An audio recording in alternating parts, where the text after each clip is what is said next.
Chapter 38. Miss Cheng. Gu Xingyin was dazed by the familiar scent until Yuan Su called out to her. She came back to her senses and quickly steadied herself before thanking Yuan Su. Does Mr. Yuan like lotus-scented perfume? Gu Xingyin asked for some reason. Yuan Su laughed. No, I never use perfume. He nodded at Gu Xingyin, indicating that he wanted to leave first. The people in the hall had already begun to call out his name. Gu Xingyin was left alone in a daze. System. Gu Xingyin's voice carried a trace of anticipation. Do you think it's possible that Ji-Yu could be reincarnated like me? The system was silent for a moment before saying, in theory, this possibility doesn't exist. But the scent on his body is exactly the same as Ji-Yu's. Gu Xingyin was a little excited. In the previous world, Ji-Yu's body also carried the scent of lotuses all year round. When I was with him, I was very sure that he had never used anything with the scent of lotuses. The system did not say anything. He had no way to explain this phenomenon. Gu Xingyin suddenly seemed to have come alive. Ever since she came to this world, her condition was a little strange. It was as if her entire person did not have any vitality. Although she completed the task as usual, it always made people feel that she could not find any reason to persevere. Gu Xingyin was not the system's first host. Before the system, there were several hosts. They were all like Gu Xingyin, falling in love with someone in a certain world. However, after a world passed, their lover died forever, but they themselves were still shuttling back and forth between worlds. After a long time, no matter how strong the host's willpower was, it would be difficult for them to endure. Hopeless immortality was crueler than anything else. Two of the system's first three hosts requested to self-destruct. However, Gu Xingyin was different from them. Gu Xingyin was personally created by that person. In terms of status, even 10 systems couldn't compare to one Gu Xingyin. It was just that she didn't know it herself. Gu Xingyin felt that his body was full of fighting spirit again. She stared at Yuan Su, who was speaking confidently on the stage, thinking about how to verify whether he was the reincarnation of Ji-Yu. Oh, right. Gu Xingyin suddenly remembered. On Ji-Yu's left shoulder, there was a lotus-shaped imprint. In the previous world, when they were in love, she had teased him that he might be the reincarnation of some lotus fairy. Otherwise, why would he not only have the lotus fragrance on his body, but also the lotus mark? At that time, Ji-Yu only thought that she was joking. Other than Gu Xingyin, no one else could smell the lotus fragrance on his body. Then, what about Yuan Su? Does it have the same imprint? Gu Xingyin looked at Yuan Su with burning eyes, thinking about how to take off this man's clothes to verify. After Yuan Su, Cheng Buxuan, as the heir of the Cheng's group, naturally expressed his thoughts. Finally, please allow me to introduce my sister, the little princess of the Cheng's group, Cheng Shiji. Cheng Buxuan looked at Cheng Shiji with a smile. It didn't matter that Shiji didn't like business. As her elder brother, he had enough ability to protect her for the rest of her life. However, she still had to cherish her connections and slowly build them up. In the future, they would all be her own wealth. Gu Xingyin stood up gracefully under everyone's gaze. Chapter 39. Cheng Yiru watched as Cheng Shiji stood on the stage and attracted everyone's attention. The people who had surrounded her just now were all focused on Cheng Shiji. It had been like this since she was young. As long as Cheng Shiji was around, no one could see her. She dug her nails into her palms. Suddenly, she felt warm. Cheng Yiru looked up and saw Yuan Heng draping a shawl over her body.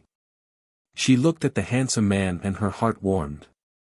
This man, whether it was in her previous life or this life, only had eyes for her. For a moment, Cheng Yiru's heart wavered. Perhaps, it would be good to let go of the grudges from her previous life and focus on being with Yuan Heng.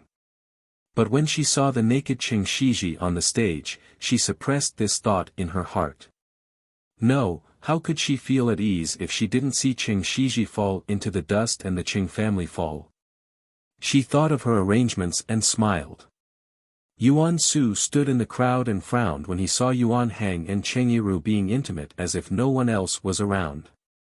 Both brothers knew that their family wanted Yuan Hang and Madame Cheng to be connected by marriage.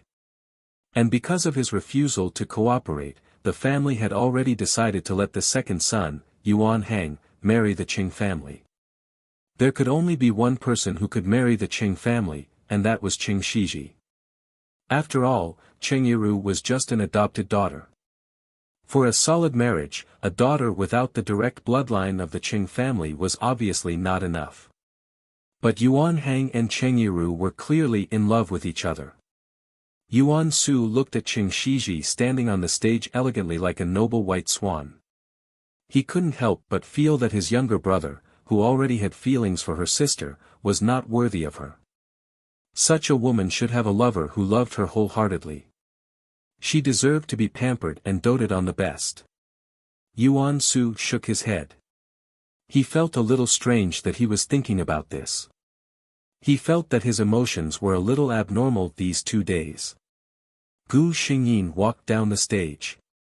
She felt a little thirsty and a waiter happened to pass by. She picked up a glass of champagne and took a sip. Gu Xingyin subconsciously searched for Yuan Su's figure, but he found that the man had disappeared.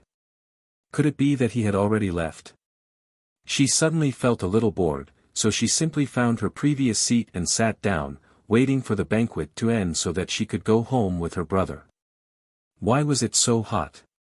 Gu Xingyin sat for a while and felt the temperature in the air rise.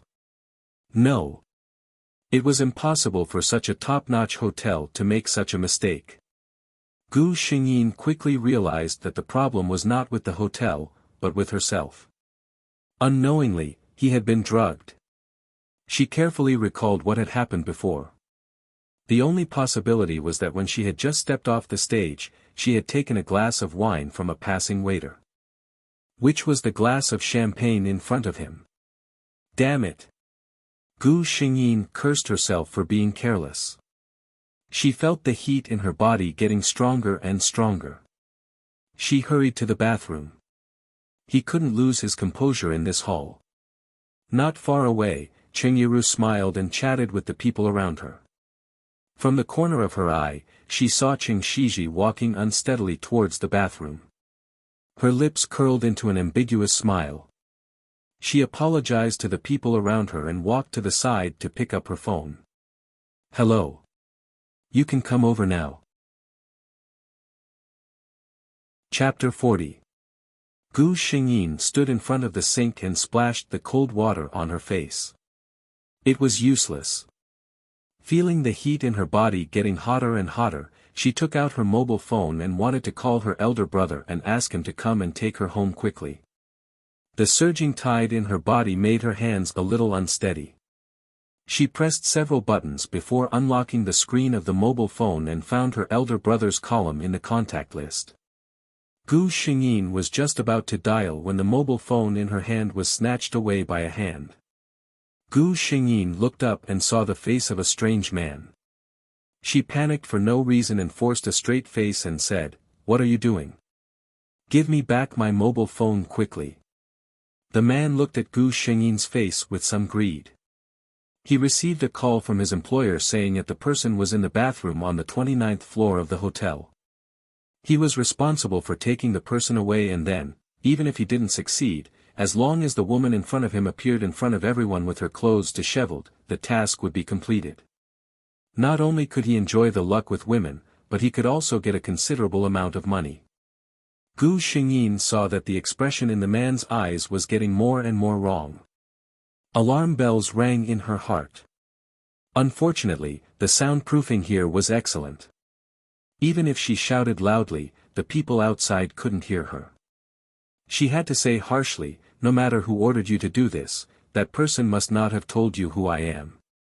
I am the eldest daughter of the Qing group. You should know what kind of existence the Qing group is. If something happens to me here today, no matter where you run, my father and brother will not let you go. The man paused. The employer did not tell him who the girl was. The Qing group. If what she said was true, Gu Xingyin saw that he hesitated and was happy. She continued to say, if you leave now, I can promise that today's matter didn't happen. I can pay you double how much the person behind you paid you. At this time, her breathing was unstable. Her body had no strength under the effect of the drug. She had to lean on the sink behind her to not fall down.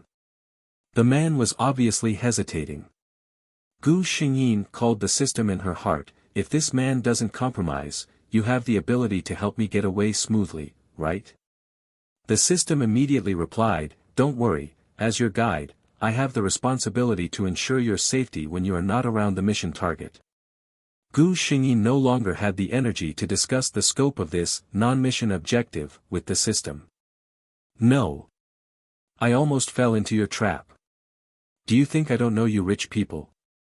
It's good to talk face to face, but the moment you turn around, he'll stab you in the back. The man had clearly made his decision. He looked at Gu Xingyin and said, it's not a loss for me to enjoy a beauty like you.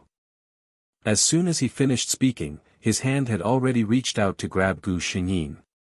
Gu Xingyin was wearing a champagne-colored off-the-shoulder evening gown today, and she was already in a precarious situation. System.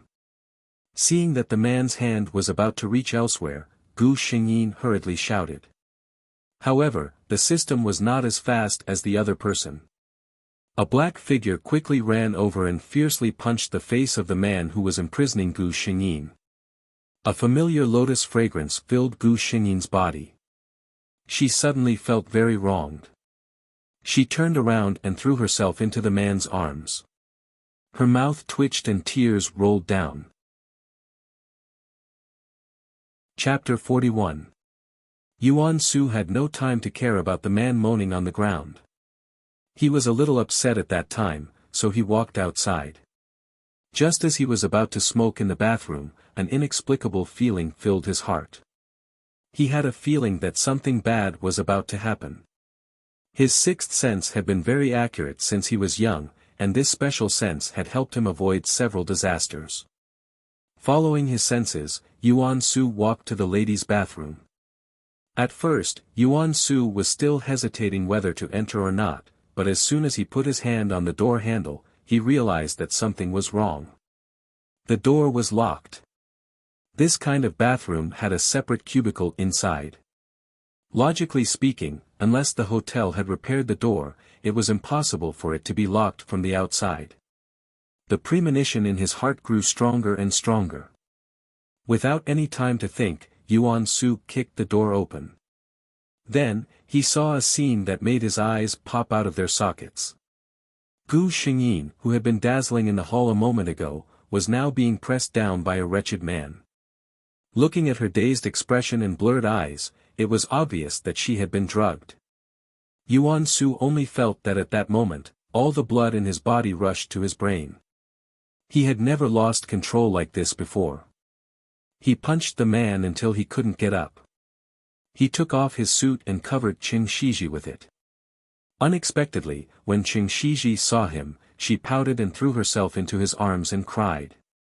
The girl in his arms cried so pitifully that Yuan Su felt that his heart was about to be crushed by her cries. Looking at the man on the ground, Yuan Su knew that Gu Xingyin's current state was not suitable for others to see. He leaned over, picked her up, and left. When he passed by the man on the ground, he deliberately paused for a moment and took the phone from his hand. He raised his foot and stepped on the man's right hand. He had seen that the man had used this hand to touch Gu Xingyin. Crack. The sound of bones cracking could be heard. Ignoring the man's wailing behind him, Yuan Su carried Gu Xingyin out. When the people in the hall heard the commotion and rushed over, they only saw a broken door and a man lying on the ground moaning and rolling on the ground. Cheng Yiru was annoyed. She didn't expect Qing Shiji to be able to escape under such circumstances. Yuan Su carried Qing Shiji and walked through a special passageway. This hotel belonged to the Yuan family and only a few people knew about this passageway. He brought Gu Xingyin to his private room in the hotel, put her on the bed, and went into the bathroom to turn on the water for her. When he came out and saw the person on the bed, he was stunned for a moment. Gu Xingyin's mind was already in a blur. She only felt that it was very hot, and the dress on her body had already slipped off as she was constantly rubbing and pulling. What appeared in front of Yuan Su was a body that made one's blood boil. She was young and inexperienced, yet infinitely attractive. Yuan Su felt his blood rushing to his head. With his status, there were naturally many women who threw themselves at him, but there had never been a woman like Qing Shiji who could give him such an impulse. Thinking of this young lady's age, she seemed to be underage. Yuan Su cursed himself for being such a beast.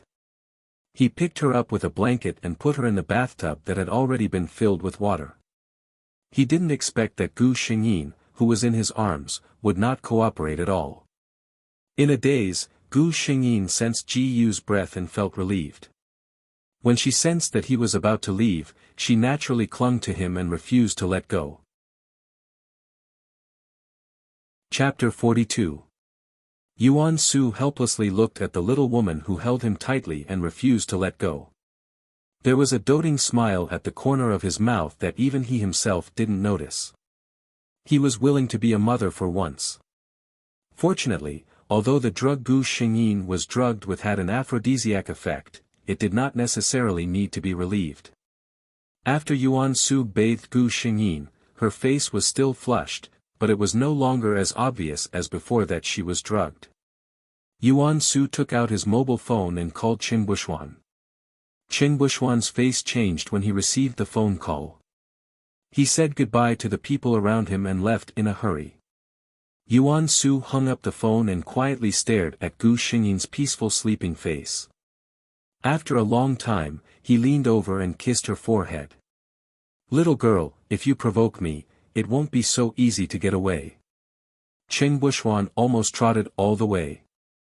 The first thing he asked when he saw Yuan Su was, "Is Cece okay?" Yuan Su wasn't so gentle to others. His voice was deep, "She's fine now. If I'm late, she'll be in trouble." Qing Bushuan didn't care about his tone. He leaned over and saw that his sister was sleeping soundly. He could tell at a glance that Gu Xingyin wasn't wearing the clothes that she wore when she went out. His face changed. Cece's clothes.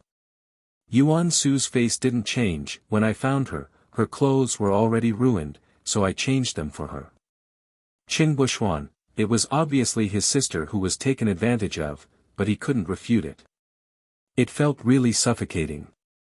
But the next moment, his mind was attracted by Yuan Su's words. What did he mean by ruined clothes? Yuan Su knew what he was thinking when he saw his expression. "Don't worry, Cece is fine." Qing Bushuan, "Wait, are you familiar with my sister?" Cece called him so smoothly. "But remember to check her after you take her back. She was drugged with an aphrodisiac. Although she looks fine, it's better to check." Qing Bushuan nodded. He didn't ask Gu Xingyin to get up. He leaned over and carried his sister away. Yuan Su suddenly realized that he was actually feeling jealous about this. They were biological siblings. He watched as Qing Bushuan carried Gu Xingyin and left through the special passage. After all, Gu Xingyin's current appearance was not suitable for others to see. When the two figures disappeared from his sight, Yuan Su retracted his gaze and casually made a call. "Hello, in half an hour, get me all the surveillance footage for today." His gaze was cold. No matter who it was, since they dared to touch the person he fancied, they should be prepared to bear the consequences. Once the big boss gave the order, his subordinates moved quickly. In less than half an hour, the things that Yuan Su wanted appeared in front of him one by one. Cheng Yiru. Yuan Su looked at the surveillance footage that was never shown to outsiders. His voice was so cold that it could freeze. "Brother, that's impossible. You must have misunderstood Yiru." Yuan Hang looked at the things his brother showed him and said angrily. Yiji is so weak and kind. How could she do something like frame her sister? Yuan Hang didn't believe it at all. He even suspected that Qing Shiji had directed and acted out all of this. Did that woman Qing Shiji say that? Let me tell you, brother, don't be fooled by her appearance. She is a vicious woman. You don't even know how she treated Iru. Qing Iru's baptism of Yuan Hang was quite successful. When she mentioned Qing Shiji, Yuan Hang's face was full of disgust. Chapter 43. When Gu Xingyin woke up, she found herself back in her room. System. She called out to the system. What happened after I fainted? The system played a scene in Gu Xingyin's mind. It started when Gu Xingyin was in a daze and ended when Qing Buxuan carried her away. Oh my God! Gu Xingyin wanted to cover her face. It was bad enough that she clung to Yuan Su and refused to let go. She even asked Yuan Su to give her a bath. She felt embarrassed watching the replay. She could imagine how Yuan Su felt at that time. Gu Xingyin decided that she had fainted at that time, so she didn't know anything. However, I still don't know if Yuan Su is Gu. Gu Xingyin was a little distressed. Baby Cici, you're awake. Mrs. Cheng pushed the door open and was very happy to see Gu Xingyin awake. Buxuan said that you drank too much. He was afraid that you would feel uncomfortable, so he asked Dr. Jiang to come over. This child, such a small matter made Dr. Jiang come all the way here on such a hot day. Mrs. Cheng complained, but her eyes clearly showed that she was very satisfied with her eldest son's behavior. Dr. Jiang was the private doctor of the Qing family. Gu Xingyin understood that Qing Buxuan probably didn't tell Mrs. Cheng that she had been drugged. I'm fine. Gu Xingyin quickly got up from the bed and deliberately turned around to show that she was in good condition. Mrs. Cheng smiled and said, It's good that you're fine. It just so happens that the two sons of the Yuan family are here to visit your father. You should take some time to get along with Yuan Hang. The relationship between Qing Shiji and Yuan Hang was tacitly acknowledged by both families. Mrs. Cheng never thought of hiding it from Qing Shiji. In their opinion, Yuan Hang was handsome and polite to the elders. He was a good candidate for a husband. However, it was best that Cici liked him. If Cici was really unwilling, they wouldn't force their precious daughter to marry a man she didn't like. Gu Xingyin's eyes lit up. Yuan Su was here too. Mrs. Cheng saw that her daughter's eyes lit up when she heard her words and thought that her daughter was looking forward to meeting Yuan Hang. She was very pleased. It seemed that they had chosen the right person. Gu Xingyin came to the front hall and saw Yuan Su and Yuan Hang sitting there. Her second brother Qing Qishuan and Qing Yiru were also beside them. Cici, you're awake. Qing Qishuan saw his sister walking downstairs and quickly got up to Gu Xingyin. He reached out and touched her forehead. He was relieved when he felt that there was no fever. Gu Xingyin greeted the two of them. Yuan Su was indifferent to everyone, but Yuan Hang was the opposite. He was somewhat indifferent to Gu Xingyin. Qing Qishuan frowned when he saw this. Qing Shiji, I have something to tell you. Gu Xingyin was looking at a newly bloomed potted plant on the balcony when she heard Yuan Hang. Second young master Yuan, if you have something to say, just say it. Gu Xingyin said indifferently without turning her head. Yuan Hang's tone was not good. Gu Xingyin was not a person who would repay evil with good. My eldest brother said that Iru drugged you. Iru is so kind, how could she do such a thing? Did you say something bad about Iru in front of my eldest brother? Yuan Hang asked. Gu Xingyin straightened up. It was the first time she looked at Yuan Hang seriously since she came to this mission world. He was gentle and could be considered an elite man. He didn't look like there was something wrong with his brain. Why are you looking at me like that? Yuan Hang was a little uncomfortable under Gu Xingyin's gaze. Chapter 44. I'm wondering where second young Master Yuan gets the confidence to say these words. Gu Xingyin said slowly, in terms of relationship, I just returned from abroad and only met your eldest brother once at a banquet. Why would first young Master Yuan believe the one-sided words of a stranger like me? Moreover, our engagement was tacitly agreed by both families. I don't believe that second young Master Yuan is unaware of it. Your fiancé was almost drugged at the banquet. Not only did you turn a blind eye to it, but you even questioned me because of someone else. Not to mention, how could Cheng Yiru be so shameless that I, Cheng Shiji, would not hesitate to drug myself just to frame her? Second young Master Yuan, before you speak next time, please bring your IQ with you. Otherwise, I can still explain so much to you calmly this time. Next time, I'll just leave. Yuan Hang's face turned red at her words.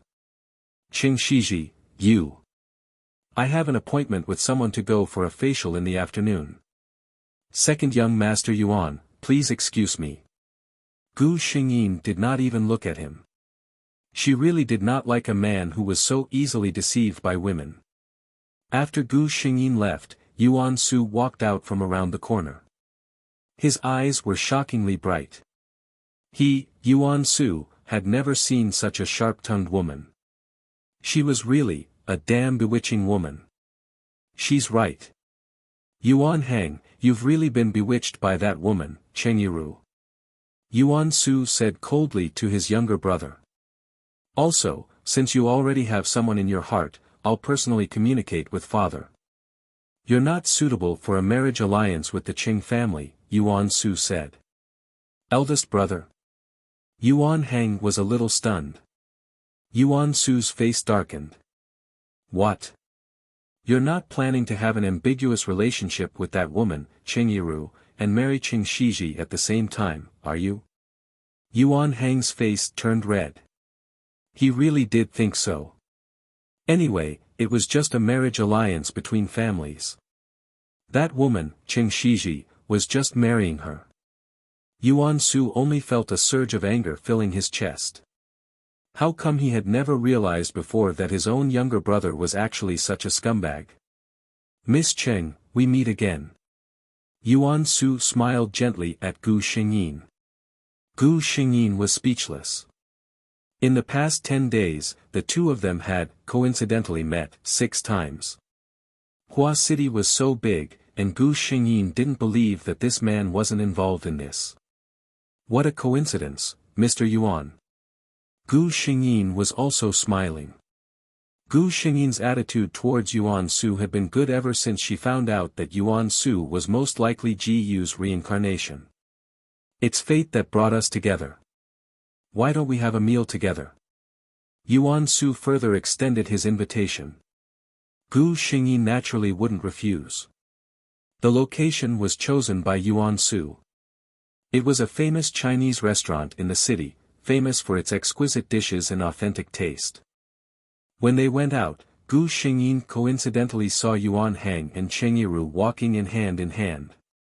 Yuan Su glanced at Gu Xingyin's expression. When he saw that her expression didn't change, he was relieved. Although he heard her conversation with Yuan Hang that time and roughly guessed that she didn't have any romantic feelings for Yuan Hang, he was still a little worried. Therefore, he thought of ways to let Gu Xingyin see the intimate scene between her younger brother and Cheng Yiru. Based on her observation over the past few days, Gu Xingyin was an extremely prideful person. He was a man who had someone else in his heart. No matter how much she liked him before, there was no possibility between the two of them. Chapter 45. Of course, Gu Xingyin saw Yuan Hang and Cheng Yiru. She was familiar with the plot and knew that the two of them had been together for a long time. However, Yuan Su was still by her side. She turned to Yuan Su and said, I'm sure Mr. Yuan knows about the relationship between me and second young Master Yuan. Now it seems that second young Master Yuan likes my sister more. Yuan Su immediately understood what she meant. He was secretly happy, but he just nodded. Cece, don't worry. The Yuan family will give the Qing family an explanation. He paused for a moment and said, your brother and I are very good friends. You always call me Mr. Yuan. Why don't you call me Big Brother Yuan? Gu Xingyin said. Big Brother Yuan. Yuan Su only felt that her voice made him feel comfortable all over. Yuan Su moved quickly. Of course, the parents of the Yuan family were not happy that their son gave up the little princess of the Qing family and married an adopted daughter. However, they were persuaded by their eldest son. Yuan Heng has someone else in his heart. After marriage, he can't treat Cece wholeheartedly. If something happens in the future, the two families will not be united but enemies. Moreover, Yuan Heng is not the only one who wants to marry into the Qing family. Yuan Su's mother was surprised. Haven't you always been unwilling? Yuan Su smiled. That was in the past. Now I think Cece is very good. Seeing this, his parents did not say much. Originally, they wanted their eldest son to marry into the Qing family. However, at that time, Yuan Su firmly refused to marry a woman whose background was unknown. The couple had no choice but to change to their youngest son. Now that Yuan Heng had someone in his heart and their eldest son was interested in the Qing family's daughter, they had no objections if the Qing family was willing. However, that Qing Yiru absolutely could not enter their Yuan family. Yuan Su's parents were used to seeing storms. Qing Yiru knew that Yuan Heng was engaged to her sister, but she still had an ambiguous relationship with him. The Yuan family could not afford such a woman. This was the world's parents. Obviously, this kind of thing could not be done by Qing Yiru alone, but they completely pushed the responsibility to her. During this time, Gu Xingyin was preparing for a big event. Qing Shiji's father, Qing Zhensheng, turned 50 at the end of the month. In the original plot, Qing Shiji spent a lot of money to buy a white jade guanyin from a jade carving master. Qing Zhensheng ordered people to keep it well on the spot and put it in the hall of his house. Qing Shiji was in the limelight at this birthday banquet. Gu Xingyin didn't plan to change the gift this time. She just put more thought into the selection of materials and the use of materials. She personally checked the workmanship and carvings, making sure that they were the best. Father Cheng's birthday was coming soon.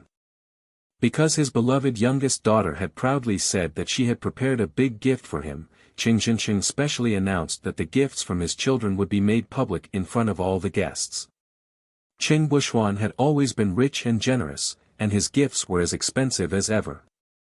Qing Qishuan presented an oil painting that he had personally painted. The people in the painting were Father and Mother Qing. Next was Qing Yiru's turn. Qing Yiru had dressed up carefully today. The pure white dress outlined her voluptuous figure, and her slightly curly hair added a charm to her. She noticed that all the guests were looking at her. She couldn't help but glance in Qing Shiji's direction and clap her hands lightly. Two bodyguards in suits carried something covered with a red cloth into the hall. Qing Yiru personally went forward and lifted the red cloth. Chapter 46. The red cloth covering the gift was removed, and the item carried by the two bodyguards appeared in front of the guests. There was a burst of exclamations. Yuan Su's face turned ashen when he saw the item covered by the red cloth. The gift that Qing Yiru had ordered was a white jade guanyin. Yuan Su knew that Qing Shiji had been preparing a birthday gift for her father. He also knew how much effort she had put into this gift. He had accompanied her and watched her go to the master in charge of the carving every day. She had personally checked every detail and refused to compromise. However, Qing Yiru had presented a guanyin in front of her, making her efforts of the past 2 months a joke. She had tried so hard to give her father a surprise, but someone else had beaten her to it. With Qing Yiru in front of her, if Qing Shiji presented the same gift again, it would only make people feel that it was boring. Qing Yiru was still saying. This white jade guanine was completed in half a year by an overseas master I invited. I also specially asked Master Huijing to consecrate it. Your daughter wishes you happiness as great as the East Sea and longevity as long as the South Mountains. The guests praised Cheng Yiru's father for having a filial daughter. Cheng Yiru's father was also grinning from ear to ear. Cheng Yiru smiled proudly. Of course, she knew what Cheng Shiji's gift was. In her previous life, Cheng Shiji had made a name for herself with a white jade guanine. This time, she had deliberately presented this white jade guanine in front of her. Cheng Shiji, can you still present the gift in your hand? Yuan Su looked at Cheng Shiji worriedly. He was surprised to find that Cheng Shiji did not seem to care very much. Cheng Shiji was communicating with the system. I was careless. I forgot that Cheng Yiru has the memory of her previous life. She clearly wants to use this opportunity to humiliate me. The system did not expect this either. Host, quickly think of a solution. At this time, only Cheng Shiji's gift had not been presented. It was rumored that Cheng Jincheng doted on this youngest daughter the most. The guests present were secretly guessing what Gu Xingyin would present. Cheng Yiru sneered. Cheng Shiji, what will you do? If you take out the white jade guanine that you have prepared, it will undoubtedly be disappointing. I don't believe that you would be able to prepare anything in such a short period of time if you were to change it at the last minute. She was in a good mood and was waiting for Cheng Shiji to make a fool of herself. Everyone looked at Gu Xingyin, but she didn't say anything. Cheng Jincheng also noticed that something was wrong. He smiled and said, "What's wrong? Could it be that my Cece doesn't want others to see the present that she gave to Dad? Does she want Dad to go back and see it alone?" If Gu Xingyin really didn't prepare a gift, as long as she responded to his words, the awkwardness would be resolved. Cheng Yiru gritted her teeth so hard that she almost broke her teeth. Before Gu Xingyin could say anything, Cheng Yiru smiled and said, "Little sister, you can't be so selfish. We're all waiting to see what you've secretly prepared for Dad." Cheng Yiru's mother looked at Cheng Yiru unhappily. Cheng Yiru knew that her words were abrupt, but she couldn't tolerate it. Why was it that even if she, Cheng Shiji, had made a mistake, so many people would rush to help her out? Today, she wanted to embarrass her in front of everyone in Quanhua City. Gu Xingyin glanced at Cheng Yiru. She didn't know why, but Cheng Yiru felt that her gaze made her a little scared. She always felt that something was out of her control. Gu Xingyin said, "Since sister wants to see it so much, then I'll embarrass myself in front of everyone." Chapter 47. As Gu Xingyin spoke, people brought things up one after another. Yuan Su took a closer look. These were clearly not the white jade guanine that had been prepared earlier. Soon, a table was set up in front of Gu Xingyin, and a piece of fine rice paper was spread out on it. It was actually the 4 treasures of the study. What did she want to do? Cheng Yiru frowned. In her previous life, she had never heard of Cheng Shiji having any achievements in the study of Chinese literature. She was just trying to gain favor with the crowd. She comforted herself and suppressed the bad premonition that rose in her heart. Clearly, many people were interested in Gu Xingyin and wanted to see what she was up to. The Qing family members were also curious. They never knew that their youngest daughter had such a trick up her sleeve. Gu Xingyin didn't care what other people thought. Since she was created, she was proficient in all kinds of skills, whether it was the zither, chess, calligraphy, painting, poetry, wine, or tea. Because she was particularly interested in ink painting, Ji Yu had specially invited the famous painting master of the Tianqi dynasty, Elder Baishan, to personally enter the palace to teach her. Later on, Elder Baishan had personally admitted that in terms of attainment in painting, the Empress was on par with her.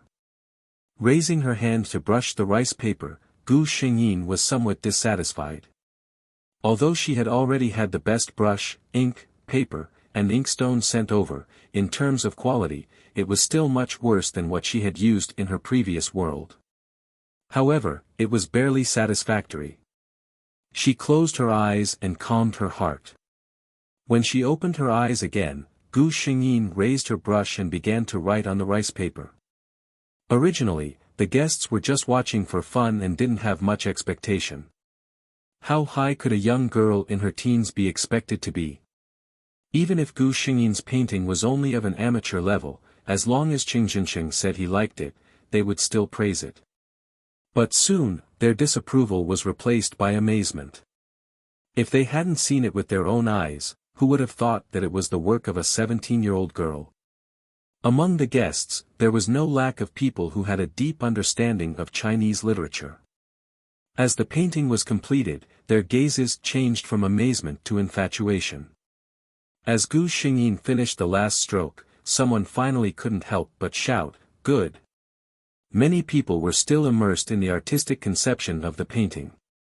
They were displeased when they were suddenly interrupted.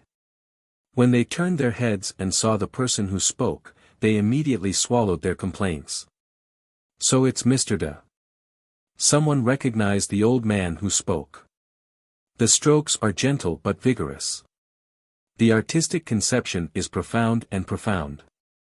The characters are vivid and lifelike without exaggeration. Good, good, good." Old Mr. De said "good" 3 times in a row before looking at Gu Xingyin. "May I know who little friend Cheng's master is?" Old Mr. De's eyes shone.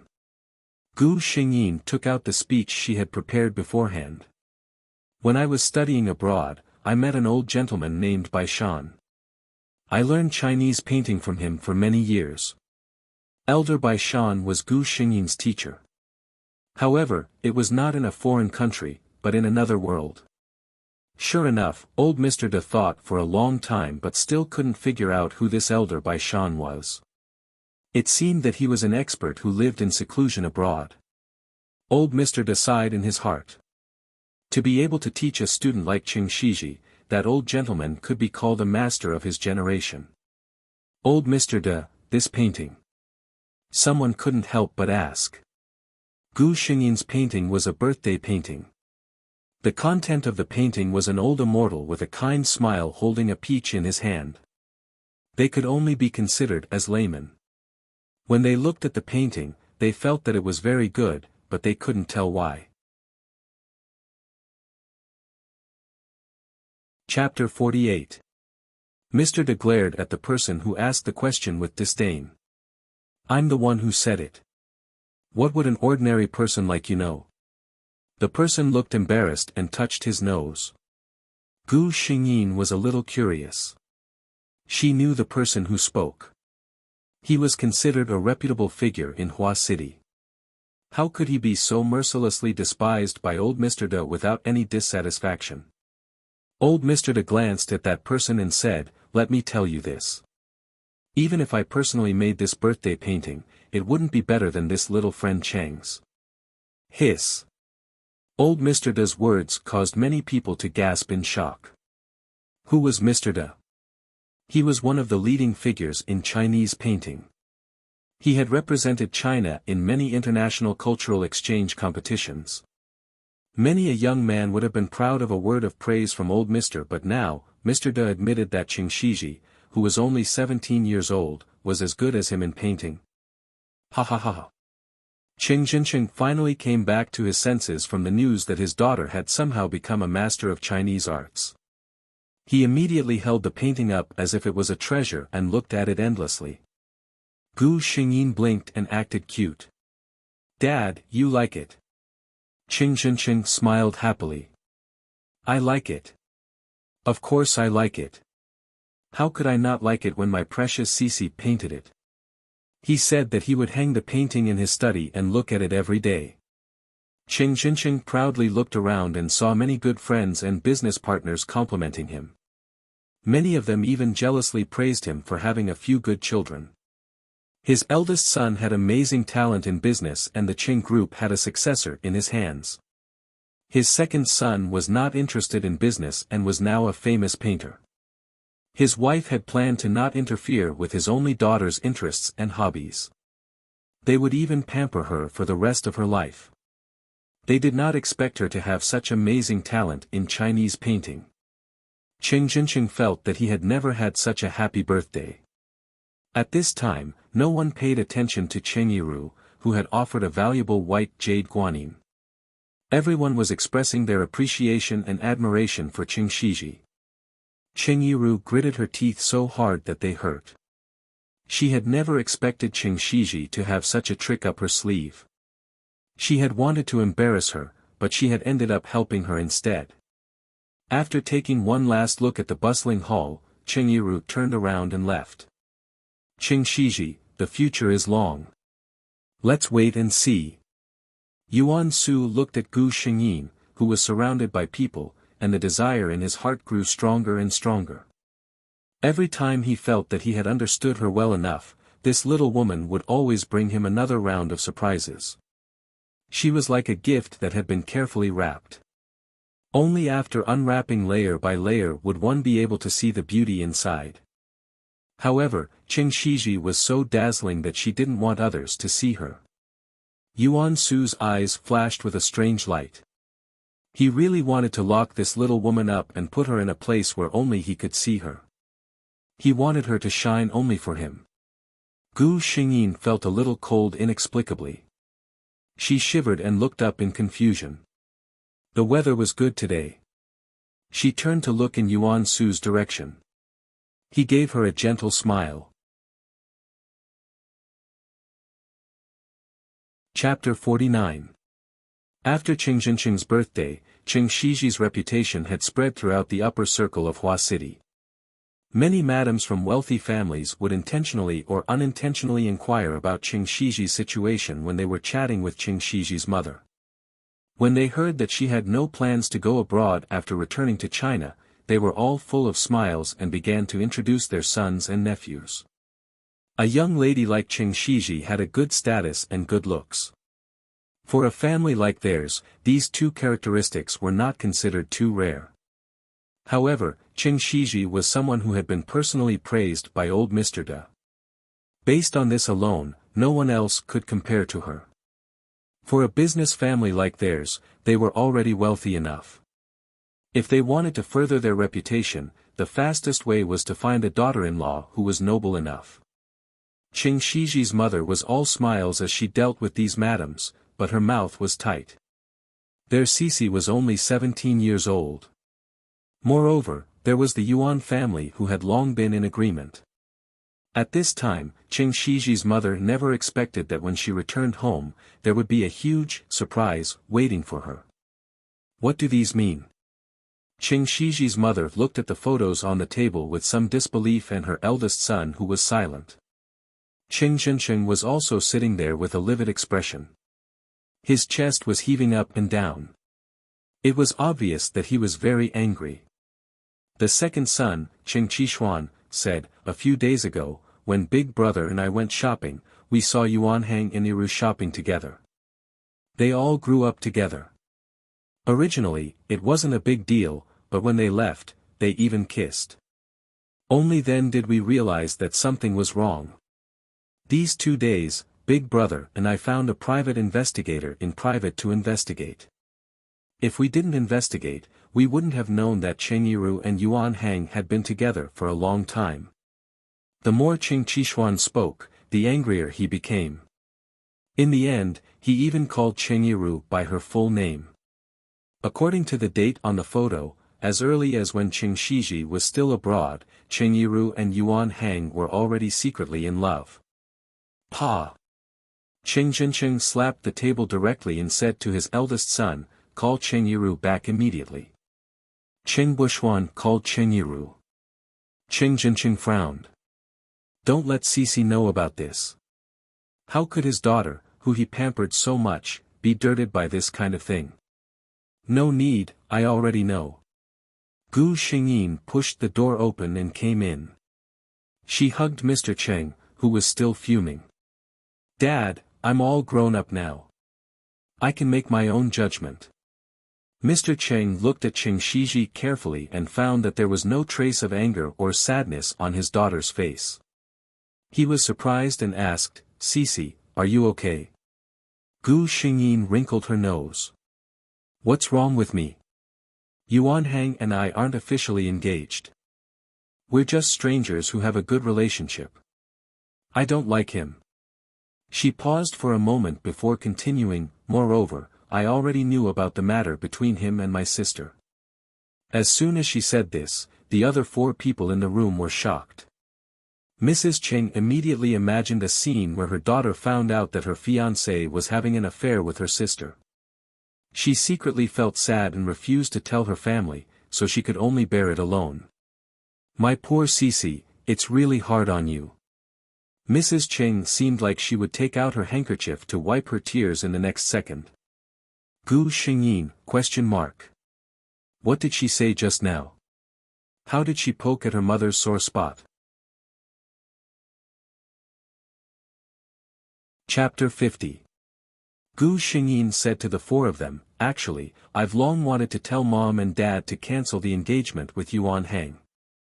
I don't like him." Mother Cheng took Gu Xingyin's hand. "You child, you should have told your father and me about this earlier. Yuan Hang, that kid, is such a scoundrel. This marriage between you and him is impossible no matter what." Gu Xingyin breathed a sigh of relief. She had finally thrown this big burden away. At this time, Cheng Yiru came back. She sensed that the atmosphere in the room was a little strange. Her family, who were usually kind to her, had strange expressions on their faces. "Brother, why did you call me back in such a hurry?" Cheng Yiru forced a smile. Father Cheng and Mother Cheng didn't say anything. Cheng Qishuan pointed to a pile of photos on the table. "Take a look for yourself." Cheng Yiru walked forward and took a look. With just one look, her face turned pale. It was full of intimate photos of her and Yuan Hang. "Yiru, ask yourself, how have your father and I treated you all these years? Even our biological daughter can't be better than this, right? What about you? How long have you been with Yuan Hang? Don't tell me that you don't know that we have an agreement with the Yuan family that he will be your sister's husband in the future." Mother Cheng stared at Cheng Yiru. Cheng Yiru was a little caught off guard. She didn't expect this to be exposed so quickly. Cheng Yiru was a little speechless. What could she say? "Are you saying that everything in this photo is fake?" Since the Cheng family dared to take it out, they must have verified its authenticity. "I know that Yuan Hang and I have let my sister down in this matter, but when it comes to love, we really can't help it." Cheng Yiru's face was pale, and tears fell down. She looked extremely pitiful. "Then I want to ask sister, if we didn't find out about this today, how long did you plan to lose control with him? Even if Yuan Hang and I get married in the future, what if you accidentally lose control?" Gu Xingyin asked coldly. She wasn't talking nonsense. In the original plot, Cheng Yiru and Yuan Hang's relationship was really unclear after Cheng Shiji and Yuan Hang got married. Cheng Yiru looked at Cheng Shiji with tears in her eyes. "Cici, why do you think so? When the time comes, I will leave him." It was easy for a beauty to arouse the pity of others. Unfortunately, the people standing here were the Cheng family who loved Cheng Shiji. "When the time comes, you will leave him. I'm afraid that when Cici gets married, you will have an illegitimate child." In the face of someone who wanted to hurt her daughter, Mrs. Cheng didn't even care about her usual demeanor and went straight to the point. "Yiru's, Cheng Shiji to Cheng Shiji, Cheng's. Tomorrow, I to you. Cheng Shiji, to Shiji's to leave and to Yiru's Shiji's. Cheng to Cheng, Shi to Cheng's to Cheng to be, USMR. Cheng turned his face away and refused to look at her. If Cheng Yiru was fine, he would naturally be a kind father. In the future, he would find her a good family and marry her grandly. However, she shouldn't have coveted something that didn't belong to her and hurt Cici. Cheng Yiru walked out of the room with a pale face. Gu Xingyin didn't plead for Cheng Yiru. She wasn't a saint. How could she forgive Cheng Yiru under such circumstances? Chapter 51. I'll talk to your mom. You can go back to your rooms. Cheng Yiru's father looked tired. After all, they had raised their daughter for 18 years. Cheng Yiru's father and mother had truly fallen in love with each other. Naturally, they would be sad at this moment. Gu Xingyin walked forward and hugged her parents. Cheng Yiru was a scourge to the Cheng family. She couldn't let her stay in the Cheng family. Cheng Yiru carried her bag and left the Cheng family. However, she didn't go home. Instead, she stayed in a small apartment that Yuan Hang bought for her. Yuan Hang was comforting Cheng Yiru in a flurry. Cheng Yiru was crying like a weeping beauty. She didn't look pitiful at all. After asking for a long time, Yuan Hang finally found out what had happened from Cheng Yiru's mouth. Of course, what Yuan Hang heard was that the Cheng family found out about their relationship. Cheng Yiru was loyal and unyielding to their feelings for each other. In the end, the Cheng family flew into a rage out of humiliation and chased Cheng Yiru out. The Cheng family is too much. Yiru, you can stay here for the time being. Don't worry, I'll definitely seek justice for you. Yuan Hang slowly coaxed Cheng Yiru. I believe you. Cheng Yiru snuggled into Yuan Hang's arms sweetly. Big brother Yuan, why did you bring me out so mysteriously? Gu Xingyin sat in the front passenger seat and turned her head to look at Yuan Su. Today, Yuan Su took off his suit and changed into casual clothes. It made people realize that he was only a young man in his 20s. I'll bring you to a good place. Yuan Su smiled mysteriously. After about half an hour, just as Gu Xingyin was about to fall asleep, she heard Yuan Su say, "We're here." Gu Xingyin got out of the car. Her eyes were instantly attracted by the beautiful scenery in front of her. Large patches of unknown flowers bloomed around her. It made her feel as if she was in another world. This is a private hot spring villa. It belongs to a foreign friend of mine. We never receive outsiders. Seeing the admiration in Gu Xingyin's eyes, Yuan Su was very happy. Welcome, lovely girl. As soon as Gu Xingyin entered the door, she was embraced by a warm embrace. Yuan Su pulled him away with a dark face.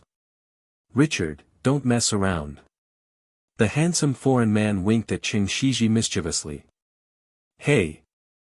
Su said he was going to bring a lovely girl, and I guessed it must be you. You're as pretty as a Barbie doll. What's your name? Yuan Su pulled Gu Xingyin's hand and walked inside, ignoring the guy named Richard. Hey. Hey. Su, you can't just ignore the bridge after crossing the river. I did it especially for you. Yuan Su slammed the sliding door shut behind him, leaving Richard's hopping voice behind him. Ignore him. He's always been noisy, Yuan Su said to Gu Xingyin. The hot spring here is superb.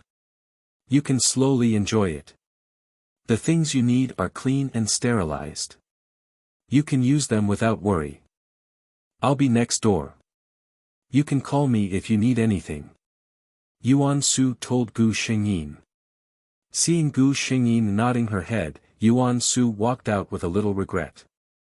Hey, Su, such a beautiful girl is soaking in the hot spring. You actually came here to hang out with a strong man like me. You really don't know how to be romantic. Richard gave Yuan Su a look of disdain, but then he said very proudly, did I make great progress in Chinese? Yuan Su naturally ignored the last sentence. He glanced at Richard and said, Cece is not an adult yet. Do I look like a beast? Wow. Richard looked at Yuan Su in horror. I didn't expect you to be such a person. You actually laid your hands on an underage child. God, this world is so scary. Yuan Su ignored his friend's habitual convulsions. She will be my future wife, my only partner. Richard's expression turned serious. Are you serious, Sue? Yuan Su smiled and said, of course. Richard snapped his fingers. Then I wish you both happiness. That's for sure. Yuan Su smiled confidently. Chapter 52. Gu Xingyin hadn't had such a comfortable bath for a long time. She went out in a bathrobe. Yuan Su was setting lunch. He saw her and said with a smile, just in time. I was just about to call you. You must try Richard's cooking. His pasta is the best. Richard immediately winked at Gu Xingyin proudly. Gu Xingyin rolled a little with a fork and put it into her mouth. How is it? Is it delicious? Richard looked at Gu Xingyin with bright eyes. It's delicious. Gu Xingyin gave Richard a thumbs up.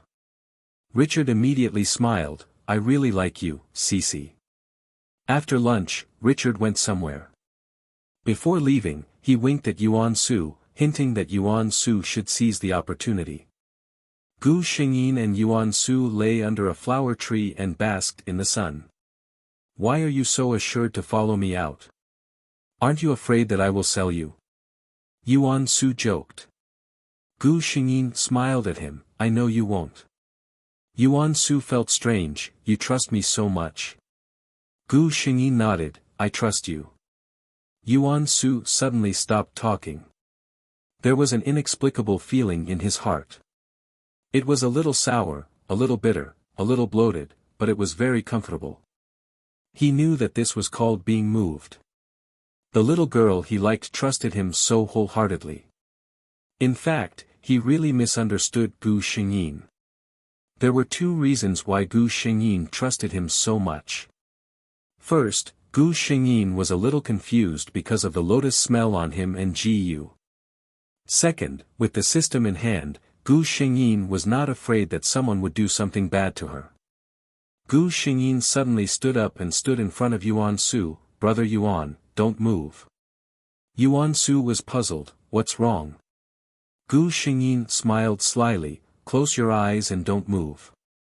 Yuan Su was a little confused, but he still obediently closed his eyes. Gotcha. Yuan Su opened his eyes and saw Gu Xingyin putting away her phone with a satisfied smile. There's a flower on your face, sleeping beauty. Gu Xingyin teased with a smile, planning to run away before Yuan Su could react. However, the hem of the bathrobe was too long, and she accidentally stepped on it. Aya! Gu Xingyin grabbed onto something beside her out of habit, but she couldn't stop herself from falling to the ground.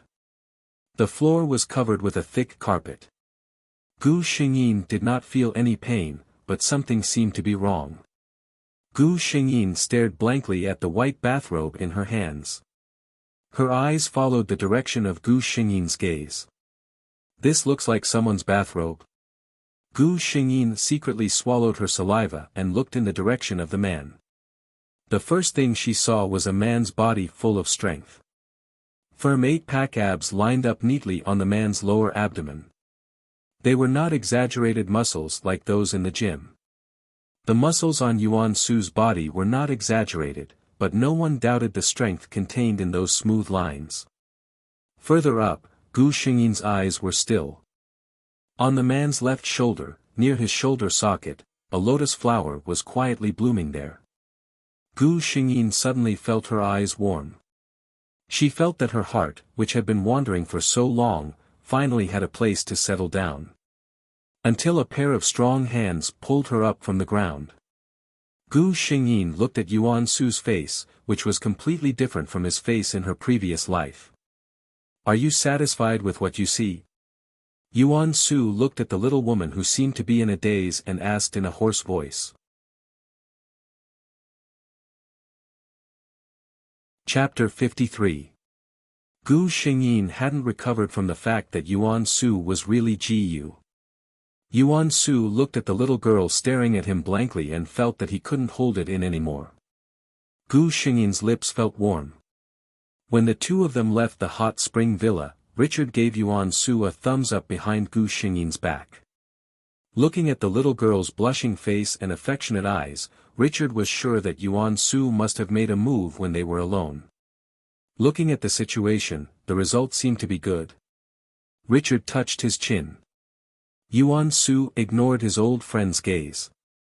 After saying goodbye to him, he leaned over to help Gu Xingyin fasten her seatbelt and drove her back to Hua City. Soon, they arrived at the Qing family's mansion. Gu Xingyin was about to get out of the car, but Yuan Su stopped her. "Did you forget something?" Yuan Su looked at Gu Xingyin seriously. Gu Xingyin blinked and blinked again. All right, she accepted her fate. She leaned over and kissed the man's face. Yuan Su returned her kiss and let her out of the car. This person was really. After Gu Xingyin got out of the car, she secretly ridiculed a certain someone for being indecent. Her hand involuntarily touched the place where she was kissed and a sweet smile appeared on her face.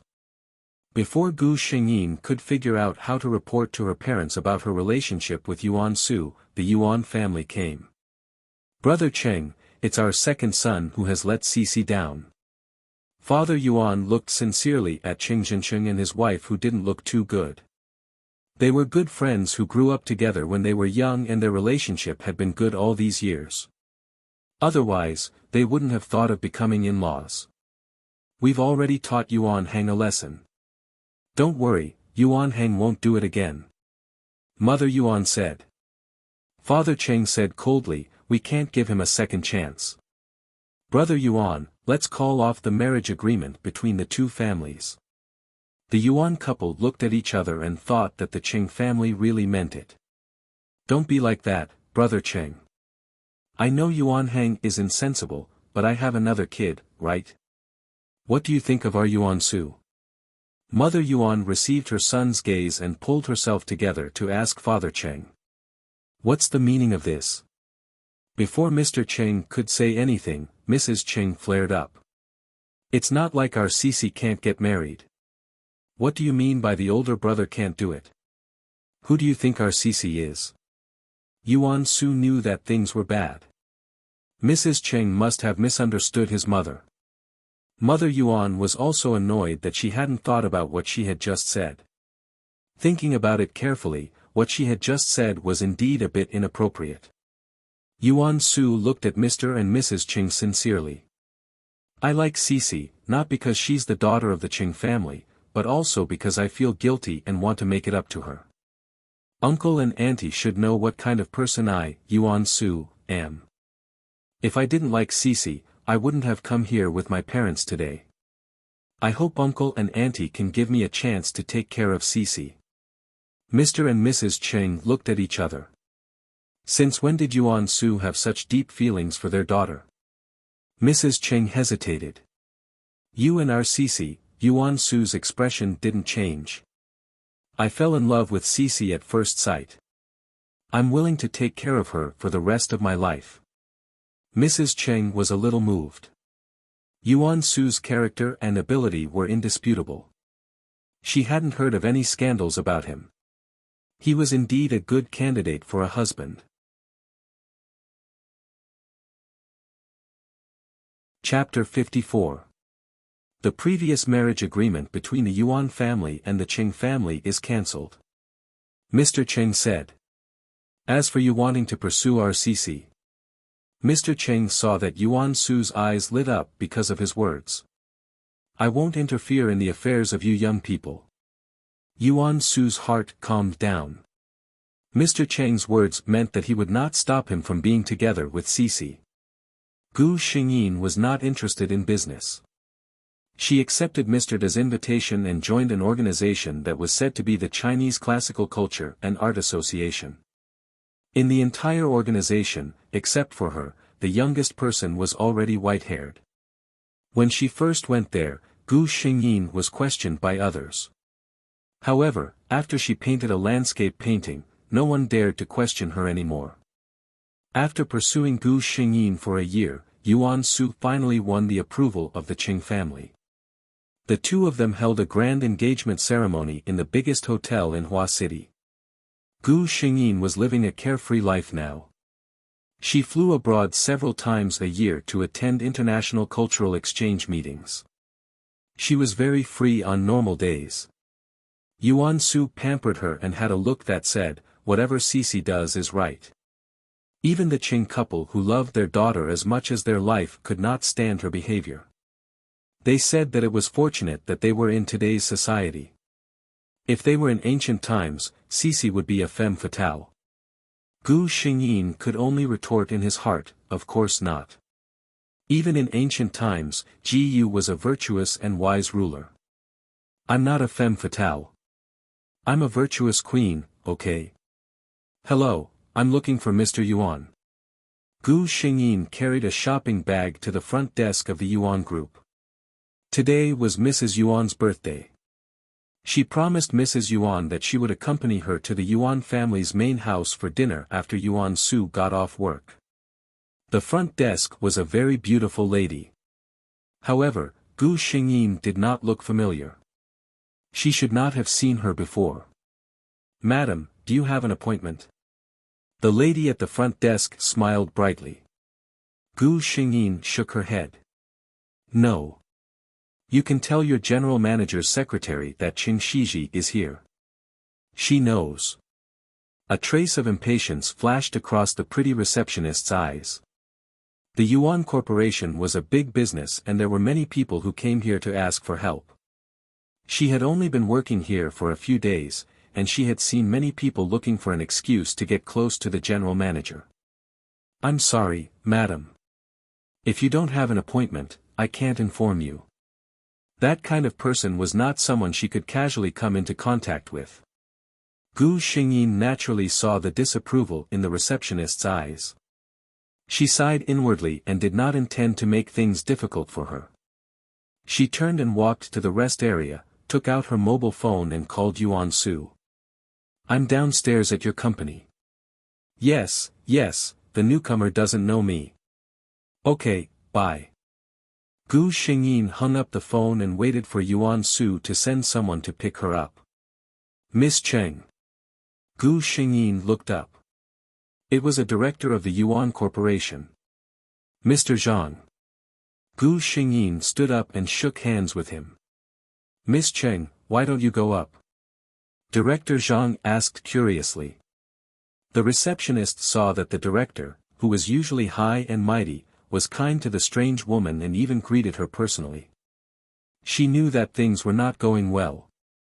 At this moment, she was afraid that Gu Xingyin would take the opportunity to complain about her. Then, the position she had fought so hard for might be gone. Gu Xingyin just smiled and said, "I'm a little tired. I plan to rest for a while before going up." Director Zhang smiled understandingly. He still had something to do, so he said goodbye and left. The receptionist was about to apologize to Gu Xingyin when she saw a man walking toward Gu Xingyin. Chapter 55. Yuan Su strode over to Gu Xingyin and took the things in her hands.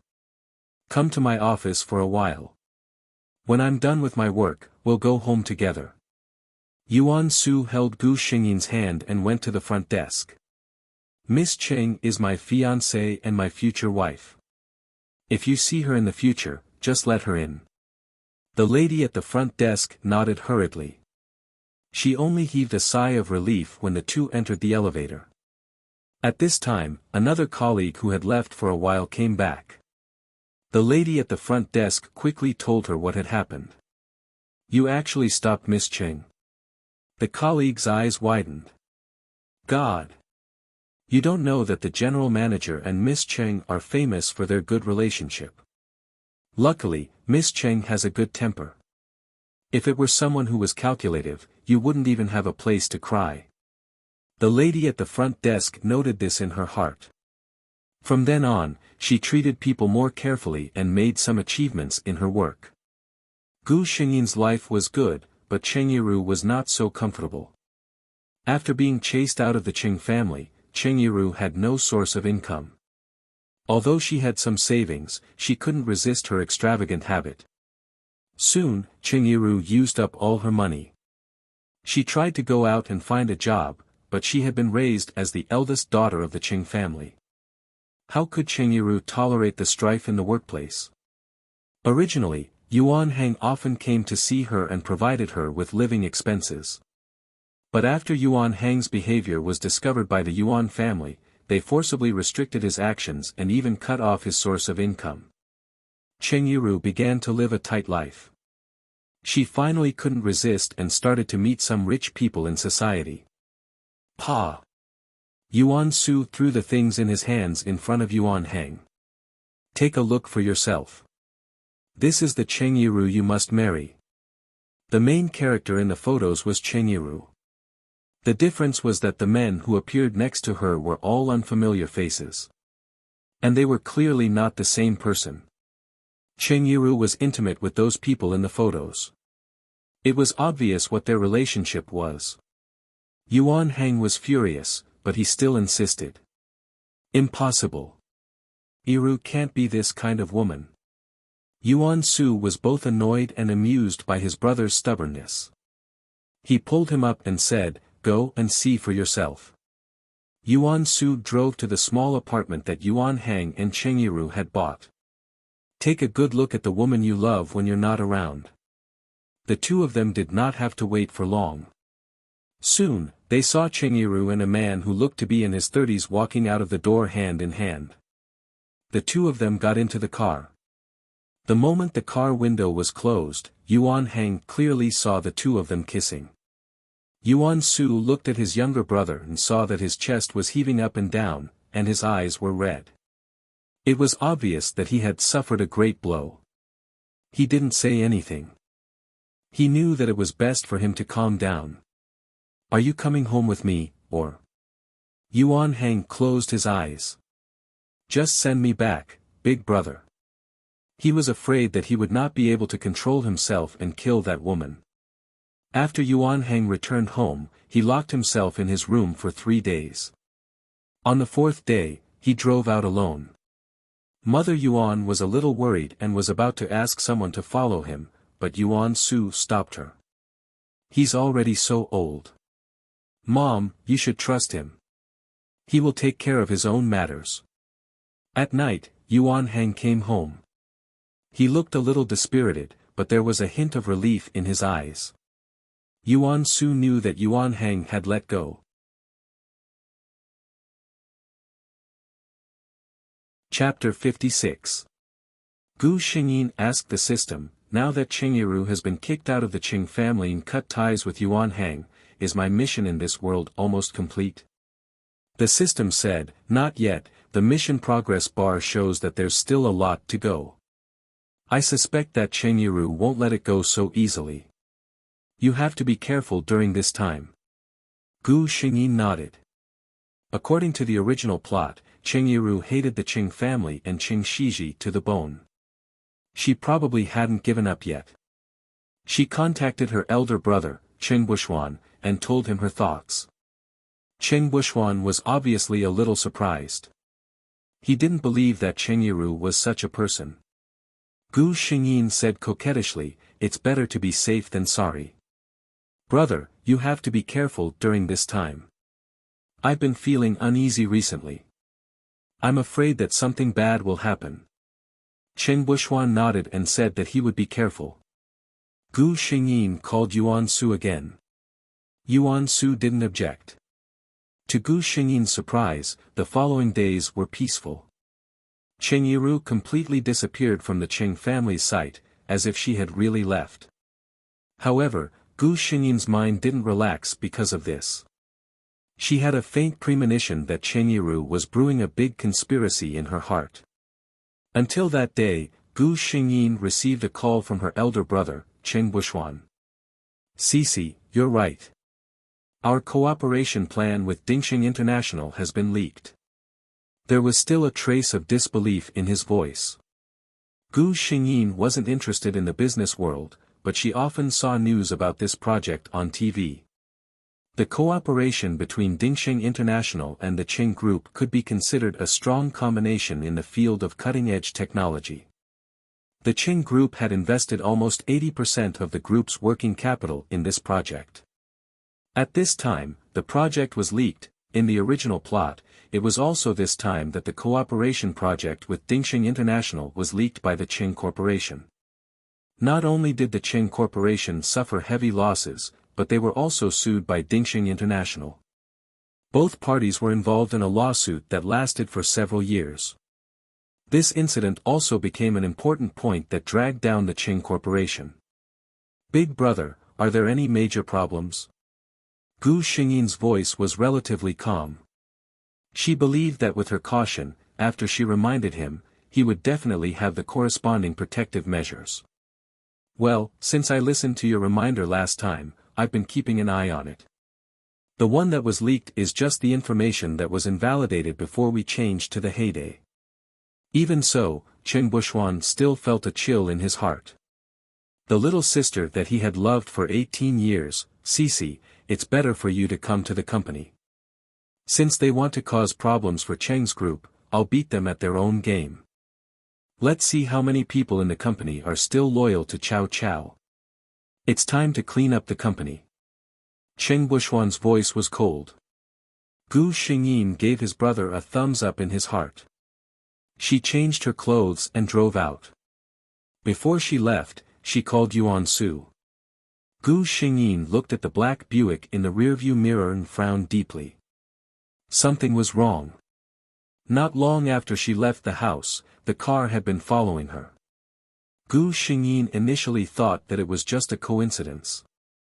However, after she deliberately took several detours, the car was still steadily following behind her. This was abnormal. Gu Xingyin began to speed up. Thanks to the system, her driving skills were enough to be called cool.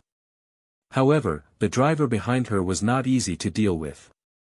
The two cars set off a silent competition in the long traffic. Oh no! Gu Xingyin saw an off-road vehicle in front of her rushing towards her at an extremely abnormal speed.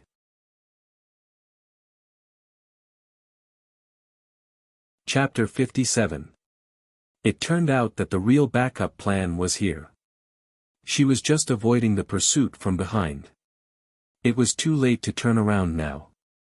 Gu Xingyin silently called the system in her mind. "System, I'm counting on you." Bang! The airbag popped out instantly and Gu Xingyin lost consciousness. Cheng Buxuan held an emergency shareholders meeting and waited for a long time, but his sister did not come. His phone rang. Cheng Buxuan glanced at it and saw that it was Yuan Su. "Buxuan, is Cici there yet?" Yuan Su's low voice came through. Cheng Buxuan frowned, "Not yet." He looked at the watch on his wrist. Normally, Cici should have arrived at this time. Yuan Su hung up the phone and frowned deeply. Cici's phone was not answered. At this time, the TV screen was broadcasting an emergency news. Hua City time, 13:04, a car accident occurred under the North 2nd Ring Road viaduct. The car involved was a military off-road vehicle. The driver was suspected to be drunk driving. The other car involved was a red Ferrari. Yuan Su could not hear the rest of the words. His eyes were locked on the car on the screen. He was very familiar with the car. It was Cici's birthday gift 2 months ago.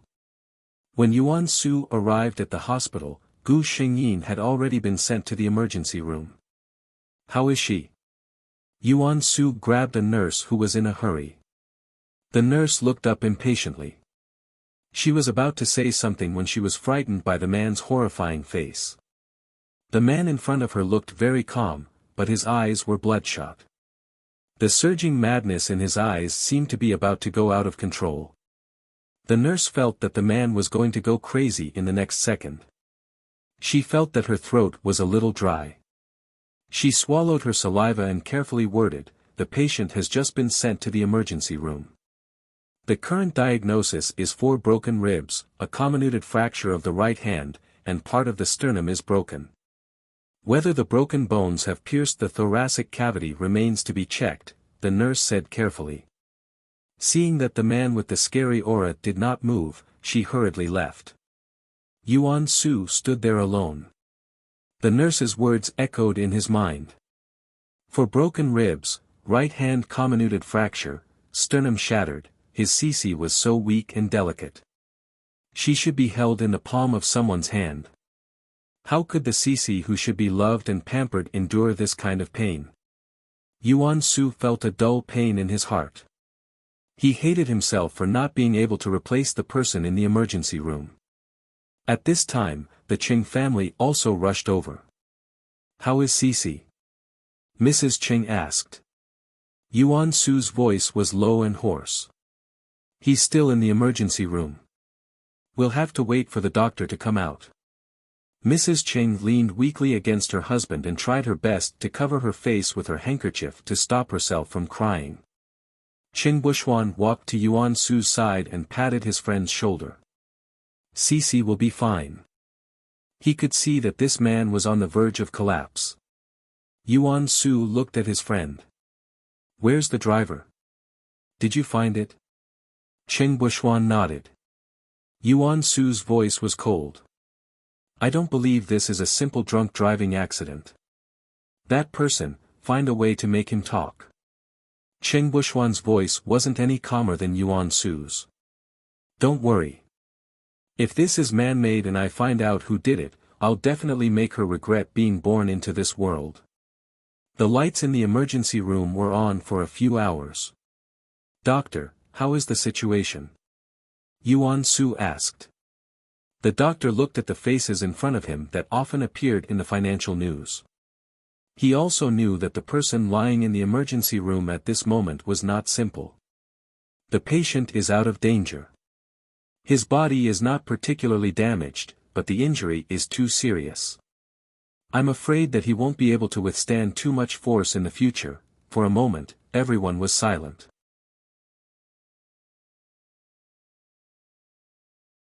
Chapter 58. When Gu Xingyin woke up, she felt pain all over her body. "System, didn't I ask you to help me?" She contacted the system. The system was silent for a moment.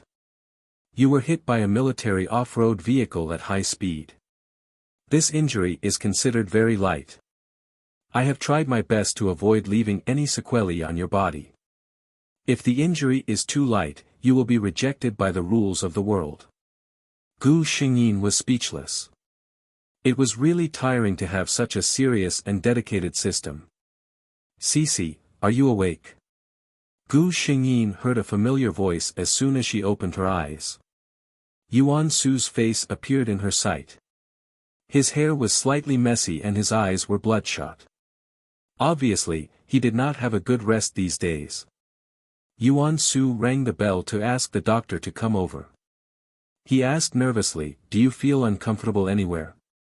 Gu Xingyin wanted to shake her head, but when she thought of Qing Shiji's character, tears quickly accumulated in her eyes and her small nose wrinkled.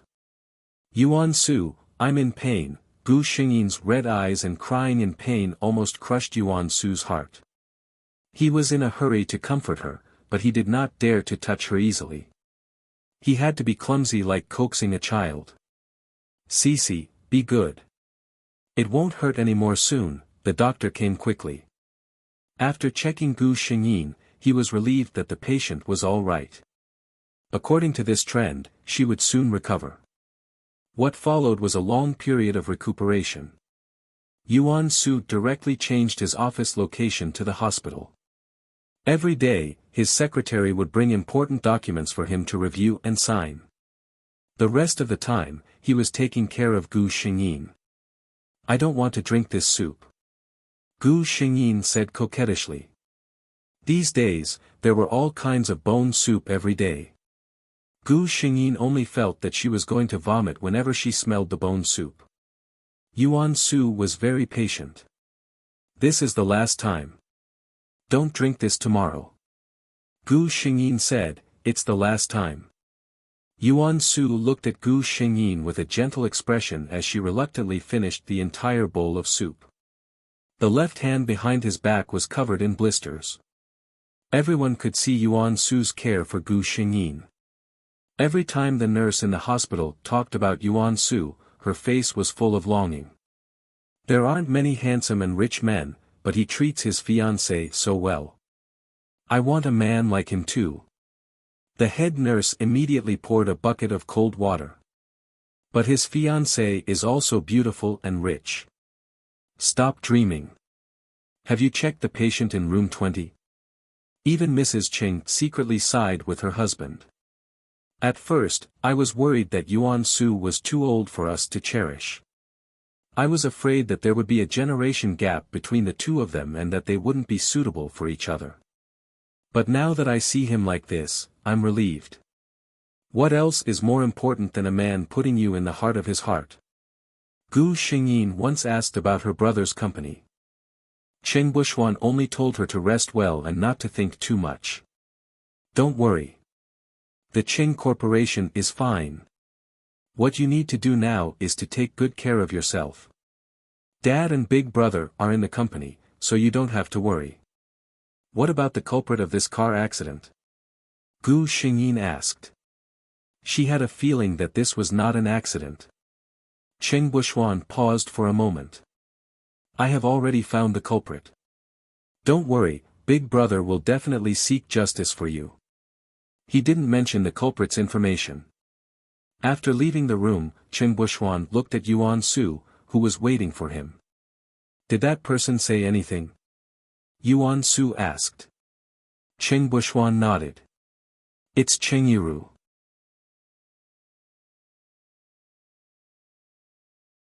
Chapter 59. Yuan Su's eyes seemed to be laced with poison. Keep that woman alive. I must make her regret what she did today. Gu Xingyin only felt that Yuan Su seemed to be a little busy these 2 days. In the past, he used to accompany her in the ward all day long. Recently, he always disappeared after lunch and only came back after dinner. When she asked, he just said that the company was busy recently. Cece, Yuan Su's expression looked a little hesitant. What's wrong? Gu Xingyin asked with a smile after eating the fruit that Yuan Su had peeled.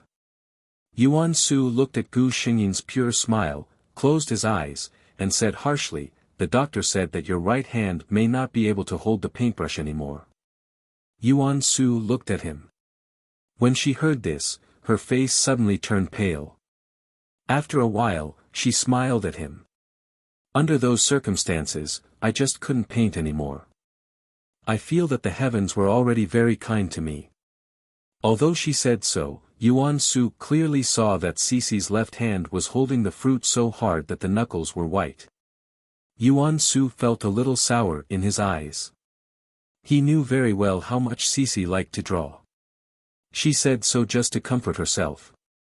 Yuan Su suppressed this heartache in the bottom of his heart. When dealing with a certain woman, his means were even more excessive. Ah! Cheng Yiru let out a scream, the bones of her right hand were crushed one by one. Yuan Su looked at her with red eyes as if he was looking at a dead person. What's wrong? Does it hurt? It doesn't feel good to have your fingers broken, right? His Cece was more painful than this. Cheng Yiru had been tortured during this period of time. She was really afraid of Yuan Su, the devil. She also regretted countless times that she provoked Cheng Shiji and Yuan Su. I was wrong, I was really wrong. Cheng Yiru's tears and snot flowed. She repented over and over again. I apologized to Cece. I let her down. I deserve to die, you don't deserve to call her Cece, and you don't deserve to apologize to her. Yuan Su looked at her indifferently. People like you don't deserve to appear in front of Cece and dirty her eyes. Treat her well. Yuan Su ordered the people around him and left without looking back. He took a shower and changed into a new set of clothes. After making sure that there was nothing wrong with his body, he went to the hospital. Yuan Su stared at the woman sleeping soundly on the bed for a long time. He only felt that looking at her like this, the tyranny in his heart slowly calmed down, leaving only peace. Cece, he said her name softly with incomparable longing and kissed her forehead with great care. After lying in bed for 3 months, Gu Xingyin was finally allowed to leave the hospital. At this moment, she finally understood the feeling of a bird that had just been released from its cage. Yuan Su bought a bouquet of flowers early and stood there to pick her up. After the car drove for a while, Gu Xingyin found that something was wrong. This is not the way home. Gu Xingyin was puzzled. This road did not lead to the Qing family or the Yuan family. Yuan Su's expression did not change. Don't go home first. There are more important things to do. Before Gu Xingyin could figure out what more important things than going home was, Yuan Su stopped the car. Then, he took Gu Xingyin's hand and led her to a place. Gu Xingyin opened her mouth wide and looked at the bright words, General Administration of Marriage Registration. You. Gu Xingyin was obviously shocked. Yuan Su looked at her softly. Cece, let's get married.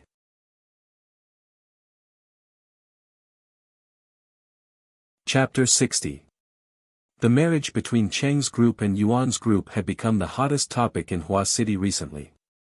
Of course, even if the pervasive news media had gotten the news early, the confidentiality measures of the two families were very strict. Until the wedding was held, no media had successfully infiltrated the scene. Yuan Su and Qing Shiji exchanged rings with each other under everyone's witness. Cece, I'm so happy. I've finally waited for this day. The two touched their foreheads, and Yuan Su whispered to Gu Xingyin. Gu Xingyin blinked. Dear, I'm also very happy. Yuan Hang looked at this pair of incomparably well-matched newlyweds. Everyone could see the affection and happiness flowing between them. He suddenly felt a little sour in his heart. Once, he really liked a woman so much that he could fight against his family for her. He just wanted to marry her, but what happened in the end? Yuan Hang thought in a trance. Suddenly, he found that Cheng Yiru's face was blurred in his memory. Forget it, Yuan Hang thought. He would go on another path in the future. He would accept the family's arrangement and marry a woman who was well-matched in appearance and family background. Then, he would become a qualified husband and a qualified father. Hua City International Airport. As soon as Gu Xingyin got off the plane, she saw the man who had been waiting by the side. Yuan Su reached out and held her fingers. He was a little dissatisfied. Why are you so cold? As he spoke, he wrapped the scarf around Gu Xingyin's neck and stole a kiss at the corner of her mouth. Gu Xingyin glared at him, but the smile at the corner of her mouth couldn't be stopped. Click. When the two of them didn't notice, a photo was secretly taken. So, the next day, Gu Xingyin woke up from the bed and was complaining about a man who didn't know how to control himself when she received a call from her mother. Cece, I'm relieved to see that your relationship is still so good after so many years. This was the voice of Cheng Shiji's mother. Cece, although I know that you and brother-in-law are very loving, it's not right to abuse the single person when you come back this time. This was her second brother, Cheng Qishuan, who was still single in his 30s. Cheng Qishuan had the romantic factor of an artist. He had a lot of female companions around him, but he had never stopped for anyone. Little auntie, you're so shy.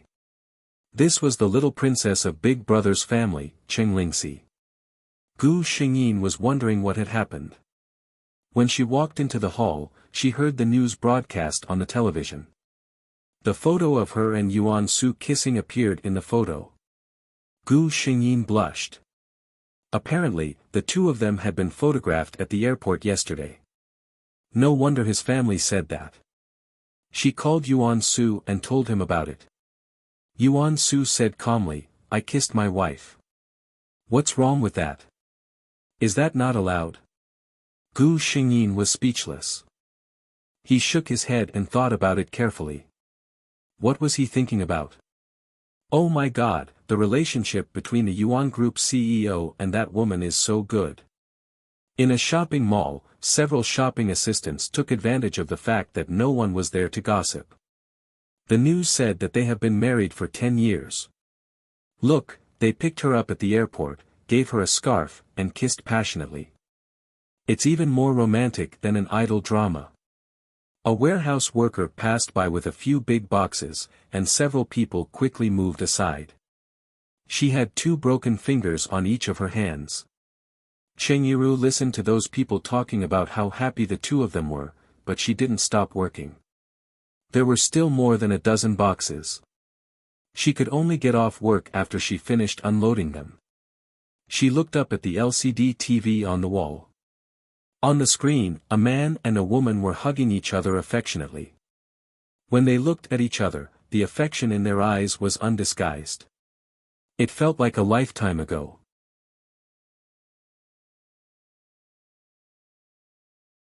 Chapter 61. Gu Xingyin opened her eyes again and found herself back in the pure white space. She stretched out her hand. It was white, soft, and full of vitality. It was not the pale and wrinkled hand she had in the previous world. Qing Shiji had no regrets in her life. Even at the end of her life, she left in the arms of the person she loved the most. Thinking of Yuan Su, Gu Xingyin's mouth unconsciously raised into a smile. System, can you tell me now who Yuan Su is? Gu Xingyin asked. She was not stupid. Someone who could be reincarnated in a different world with her could not be an ordinary person. However, the omniscient system was stuck this time. Unable to find any information about the target Yuan Su. Unable to find any information about the target Jiyu, Gu Xingyin was really surprised this time. She knew very well that the system would not lie. If it did not want to tell her, it would at most say, "Sorry, the host does not have enough authority to tell you." If the system said that it could not find anything, it meant that it really did not know what kind of existence her lover was. Gu Xingyin was also quite curious. What kind of identity could a person who could not be detected by the system? The system said, "Host, do you want to rest for a while or go to the next mission world?" Gu Xingyin chose to go on with the mission without hesitation. She could not wait to see her lover. The mission world this time was a Western fantasy world. There were ordinary people, swordsmen, magicians, and magical beasts led by giant dragons. The female protagonist of this world was the first Duke of the Carter Empire in this world. As the heir of the White Rose Duke Mansion, Veronica Roman was a natural swordswoman. When she was born and baptized, she was tested by the Archbishop at that time to have a godlike aptitude, and was personally accepted as a goddaughter. Veronica's life was also quite glorious. She carried the glory of the White Rose family all her life. After inheriting the title of Duke, she fought for the Carter Empire all her life. Under her efforts, the reputation of the White Rose family was almost on par with the royal family. She was also praised by historians as one of the greatest women of the Carter dynasty. Such a legendary figure who had left his name in the annals of history had been obliterated by a useless cannon fodder from a small family in a remote city. Eve Heather was just a fisherman's daughter. When she was born, her mother died in childbirth because of her. Because of this, her father especially hated this ominous daughter and beat and scolded her since she was young. Finally, when Eve was 8 years old, she pushed her drunk father into the river. Then, he packed up his belongings and left the small mountain village. In the process of escaping, Eve picked up the treasure that changed her life, the necklace that sealed the Demon King. After being sealed in the necklace for countless years, the Demon King had finally escaped. At that time, he was already extremely weak and had no choice but to sign a contract with Eve. The Demon King, who had lived for tens of thousands of years, had a rich store of knowledge and knew how to improve Eve's trash aptitude to an excellent level. As compensation, Eve had to provide the Demon King with the best medicine for his recovery, the souls of living people. The higher the aptitude of the mage or swordsman, the more benefits the demon king could obtain from absorbing their soul. The female lead, Veronica, was one of the demon king's biggest targets. She was said to have the potential to be a god.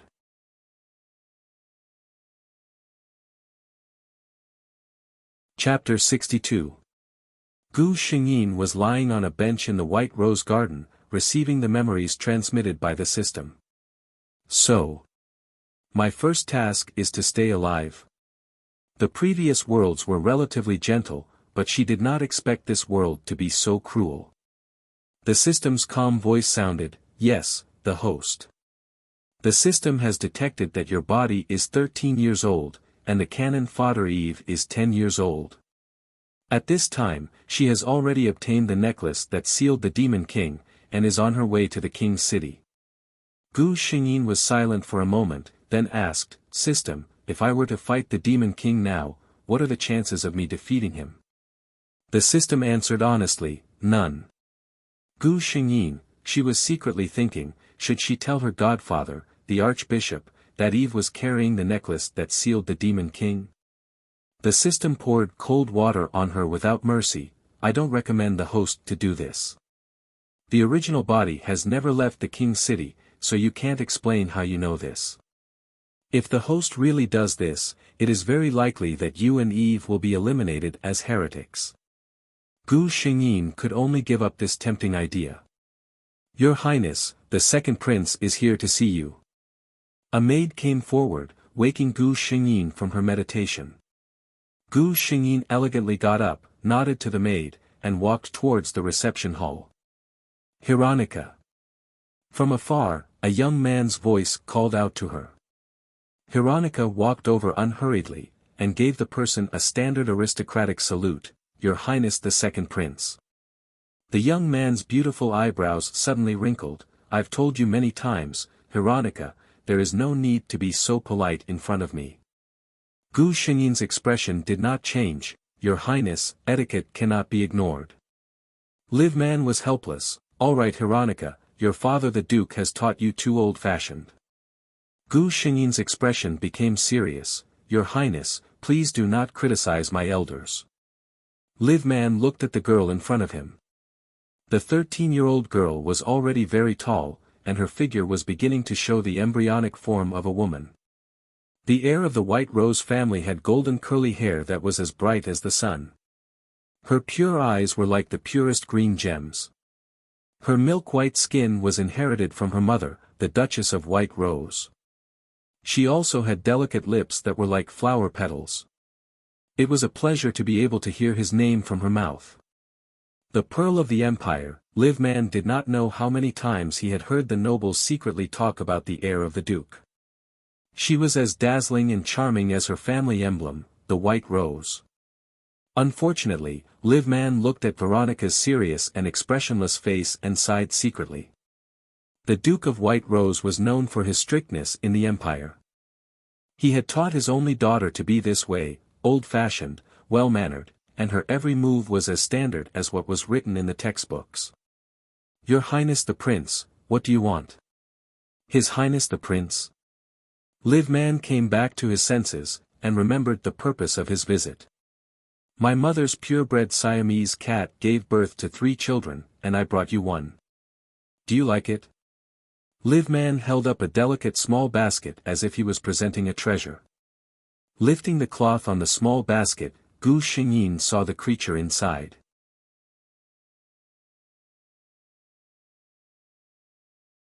Chapter 63. A little guy, not even the size of a palm, was lying on the soft cushion in the basket. His newborn eyes had not yet opened, and only his nose moved from time to time.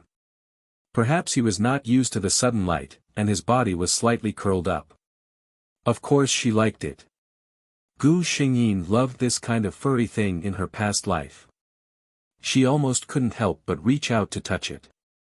But she remembered Veronica's character and suppressed the urge. She just couldn't help but look at the kitten in the basket. Little did she know that in the eyes of the second prince, she was much cuter than the kitten in the basket. The beautiful little girl clearly liked the kitten so much that her eyes were almost glued to it, but she kept a straight face and pretended to be serious and unconcerned. In the end, she was still a child. The second prince only felt his index finger itch. He really wanted to pinch her face. The second prince put his finger back into his sleeve and handed the basket to Gu Xingyin. "Here, take good care of her.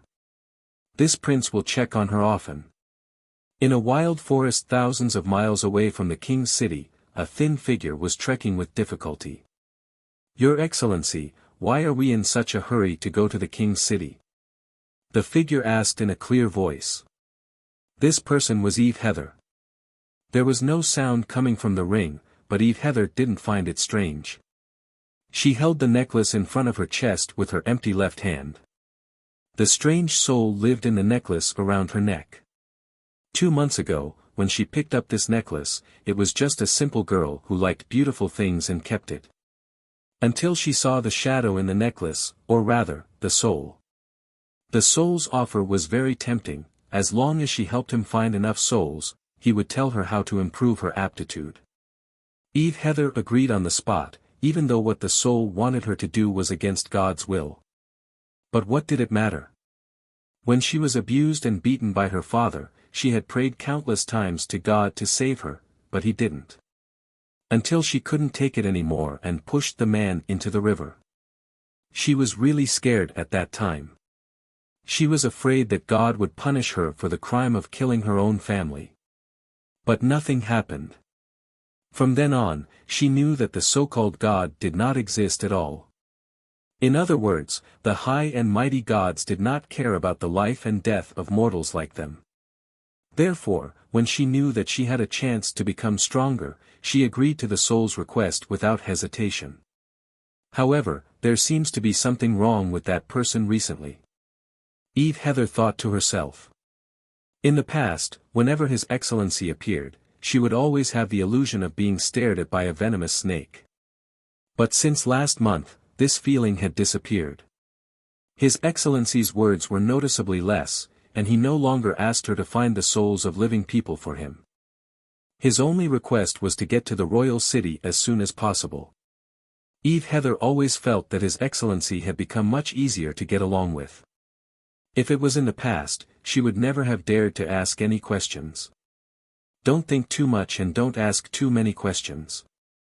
Whatever you want, I will naturally give it to you when the time comes. A cold voice appeared in her mind.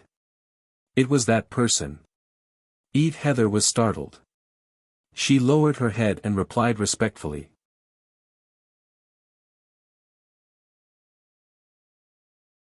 Chapter 64. When he woke up from the chaos, he found that he had become a creature that was neither human nor ghost. There were many inexplicable memories in his mind. For example, he used to be the king of the demons, who ruled the whole continent. Later, he was sealed in this necklace by a cunning human. He wandered for thousands of years before he fell into the hands of a human. He was very sure that he was not the so-called king of the demons. Because the previous memories of this soul instructed the girl he lived in to find the soul of a human. It was impossible for him to do such a thing. So, who was he? Where was the original body of this soul? He had been thinking about this question for a month, but he still could not figure it out. Until today, he finally figured it out. No matter who he was before, and no matter where the real body of the Demon King went, from the moment he woke up, he became the Demon King. His gaze pierced through the void and looked in the direction of King's City. There was an inexplicable desire in his heart, as if there was something very important in the distant King's City that was calling out to him. The outline of the sun had not yet appeared on the horizon, but the Duke's mansion of White Rose was already busy. Veronica got up early, put on the warrior's uniform, and began her daily morning exercise. Even though she was gifted by the heavens, her current strength could not be separated from hard work. Gu Xingyin's body was full of the power of fighting. She enjoyed this feeling very much. In the previous 2 worlds, whether it was Jianglingzhen or Qingshiji, they were weak women who did not have the strength to truss a chicken. Gu Xingyin, on the other hand, was a person who worshipped strength and the strong. Not to mention, according to the development of the plot, in 2 years, Eve Heather would bring the Demon King to King City. Before that, she had to improve her strength as much as possible. Thus, the servants of the Duke's mansion found that their Highness seemed to be more diligent than before. Richard, the Duke of White Rose, stood in front of the window in his room, looking at the small figure in the training field who was seriously practicing the swordsmanship he taught her a few days ago. There was no doubt that His Excellency the Duke was a rare handsome man. It was said that even Her Highness the Princess took a fancy to the Duke's handsome appearance and expressed her willingness to marry him. However, the Duke chose his current wife, Veronica's mother. Looking at his daughter, Richard could not help but feel proud. Although his wife and he only had one heir, Veronica did not let him down. She was smart, strong, and more outstanding than any of the heirs of the family. The Duke had no doubt that under Veronica's leadership, the glory of the White Rose family would illuminate the entire continent. Gu Xingyin's life was very regular. Every morning, she would do her routine morning exercise, then have dinner with her parents in the dining hall. After that, she would take the family carriage to the Carter Royal Academy to study. She would have lunch at the school and would not return to the Duke's mansion until 3 in the afternoon. Although the Duke of White Rose was strict, he was a good father who knew how to raise his daughter. Gu Xingyin was free to spend her time after returning home from the academy. Whether she was going out to play with noble ladies or to listen to an opera, even if she was going to the slums in the west of the city, other than sending people to protect her daughter's safety, the Duke of White Rose would not interfere too much. Sometimes, when his wife disagreed, he would persuade her instead. A qualified leader must have his own ideas. Veronica is already 13 years old. When I was her age, I followed my grandfather to the battlefield once. My dear, you must believe in our daughter.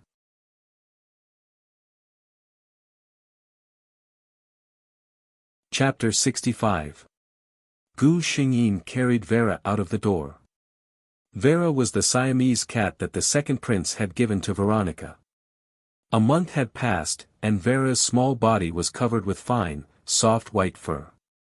She was very beautiful. She was still the size of an adult's palm, and her green eyes were the same as Veronica's. They were as beautiful as the brightest gems. Siamese cats were very delicate animals. This time, Gu Xingyin carried her out to the pet shop to buy a type of ingredient, svelte grass, which was the favorite food of Siamese cats. Nika. A girl with a few small freckles on her nose ran to Gu Xingyin. She was Veronica's good friend, Lilith Bill, the daughter of the Earl. Lilith had heard that Veronica had gotten a rare Siamese cat. After a long time of coaxing and pestering, she finally convinced Veronica to take her out. Is this a Siamese cat? She is so cute. Lilith looked at Vera with shining eyes. Yes, her name is Vera. She is a lovely lady, Gu Xingyin replied. Lilith reached out to touch Vera, but Vera turned her head away in disgust. Gu Xingyin snickered. Siamese cats were extremely delicate and fussy creatures. They usually only got close to the people they liked. Gu Xingyin himself had spent a lot of effort to get Vera's favor, so of course, Lilith would run into a wall. Lilith could see that Vera didn't like her. She said sadly, "It seems that Vera doesn't like me." Gu Xingyin was about to comfort her, but she heard her continue, "Really, her personality is so similar to Nika's." Gu Xingyin was speechless. She took back her words of comfort. Lilith was still talking. "You both have green eyes and are so cute. Ha ha ha." Gu Xingyin turned and left. The two of them arrived at the entrance of the pet shop. When the boss saw Gu Xingyin's green eyes, he hurriedly greeted her, "Your Highness, may I know what you need?" Pure dark green eyes were the symbol of the White Rose family. This was something that everyone in the royal city knew. In this generation of the Duke of White Rose, Veronica was the only heir. Anyone with a discerning eye could guess her identity.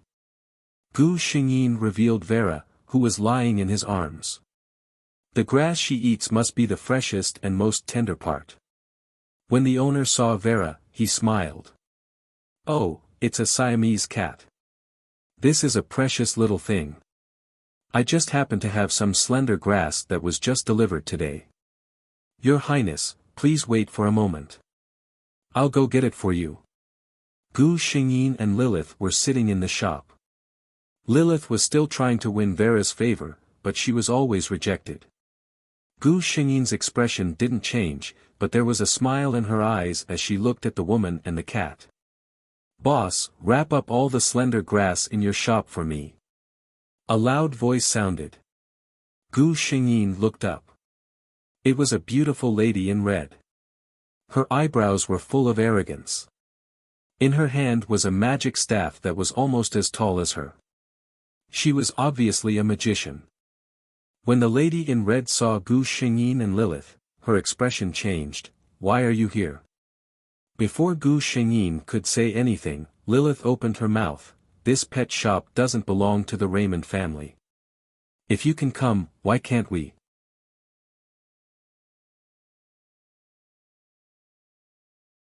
Chapter 66. Gu Xingyin went through the memories in his mind, and finally remembered who the magician in red was. Joanna Raymond. The granddaughter of the finance minister. Everyone in the Carter Empire knew that the Duke of White Rose and the finance minister were not on good terms. They always had different opinions when discussing national affairs, and neither could do anything to the other. Because of this, the younger generation of the two families did not like each other. There was another reason why Joanna did not like Veronica. People always compared the two of them. If it was just a simple comparison, the problem was that although she didn't want to admit it, Veronica Roman was indeed more outstanding than her, Joanna Raymond. They were of the same age, and Joanna was already a beginner magician. According to the level of magic, they started from the lowest apprentice, then went on to the sorcerer, sorcerer, sorcerer, grand sorcerer, grand sorcerer, and grand sorcerer. Joanna was undoubtedly a genius to be able to cultivate to the level of a magician at the age of 13. However, Veronica was also 13 years old, but she was already a great swordsman. Similarly, warriors were divided into swordsman, swordsman, swordsman, great swordsman, legendary swordsman, and warrior saint. In terms of level, a great swordsman was equivalent to a grand sorcerer, which was 2 levels higher than Joanna. Over time, Joanna would subconsciously avoid Veronica. It was common knowledge that Joanna of the Raymond family was nowhere to be seen in the presence of Princess Veronica of the Roman family. As Veronica's good friend, Lilith naturally had to speak up for her friend at this time. At this time, the boss came out with a bag of fresh slimline grass. I'm really sorry, miss. The slimline grass has been reserved by Her Highness in advance, the boss said to Joanna, very embarrassed. Joanna looked at Gu Xingyin. How much did you pay? I'll pay double. Give me the slimline grass.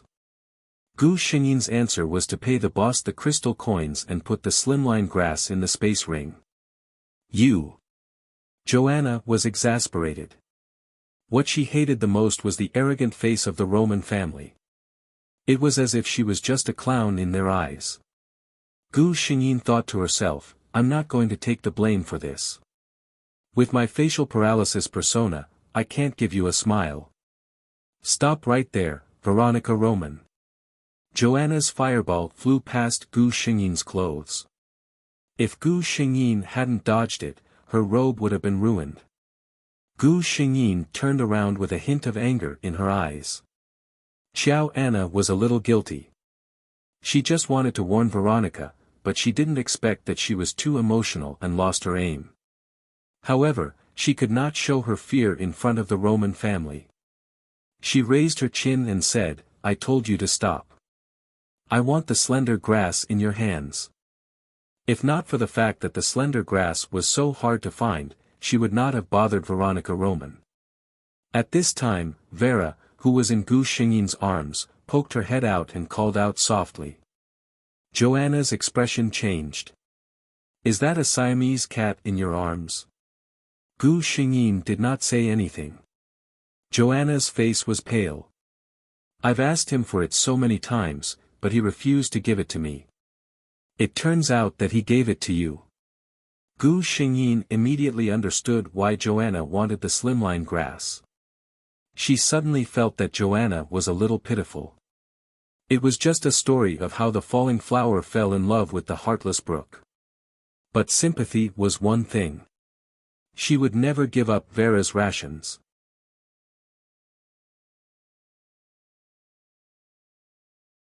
Chapter 67. Joanna seemed to have lost her soul. She glanced at Gu Xingyin, stomped her feet, and left. Gu Xingyin asked the shopkeeper to send the things to the Duke's mansion, and walked on the street with Lilith. Lilith came over and gossiped, Joanna likes the second prince. She knows that the second prince asked the queen for a Siamese cat. She must want to get some slender grass to please the prince. She was gloating. She must not have thought that the prince had already given it to you. At this point, Lilith mysteriously said to Gu Xingyin, Nika, do you think His Highness likes you? She looked at Gu Xingyin seriously, touched her chin, and said, Nika, you are so beautiful. If I were a gentleman, I would marry you. Gu Xingyin replied to her with an expressionless face. Okay, I'm kidding. Lilith saw that Gu Xingyin ignored her, and trotted over from behind. Let me tell you something, she said mysteriously. Have you been to the underground Colosseum in the south of the city? Underground Colosseum? Gu Xingyin's eyes lit up. Lilith saw that she was interested, and said proudly, Brother Kyle got a few invitations. You know, it's hard to get tickets without connections. How about the 2nd of next month? Do you want to go with us? Gu Xingyin was, of course, willing. The underground Colosseum was one of the darkest places in the king's city of Carter. It was open to the public once a month, and they would put carefully selected slaves and hand-raised magical beasts to duel, providing entertainment for the nobles. The top nobles of the empire would not like such a place, but they would not forbid their children from going there to broaden their horizons. Every warrior would yearn for a battle of blood and strength in their bones. Gu Xingyin was no exception. What's more, for the noble ladies who lived in comfortable castles, it was their nature to pursue excitement. Seeing Gu Xingyin nod, Lilith was very excited. Then it's a deal. It's a day off at the academy. We'll pick you up in the morning. Eve Heiss felt very tired. The man in the necklace seemed to be in a hurry. She spent almost all her time on the road except for eating and resting. Finally, she arrived at the king's city yesterday, but she was teased by a group of noble youths. Finally, she couldn't take it anymore, and used the magic taught by the man in the necklace to hit one of them. She didn't expect to cause such a mess. That noble's son died on the spot. She had also been chased for an entire day and night, and only now did she have a moment to catch her breath. She leaned against the wall, leaning against the wall, and the man, she leaned against the wall. The man in the necklace said, You've already shaken them off. Eve Heather was relieved. She still had a lot of faith in the ability of this mysterious sir. As soon as she relaxed, the fatigue in her body overwhelmed her, and she felt a little drowsy. Someone's coming. A low voice said. Eve Heiss opened her eyes almost instantly. The alertness in her bones allowed her to react in an instant. It's not the group that chased you. Eve curled up her body and hid in the corner. She looked no different from a beggar on the street. She hoped that these people would not notice her. But things didn't always go as planned.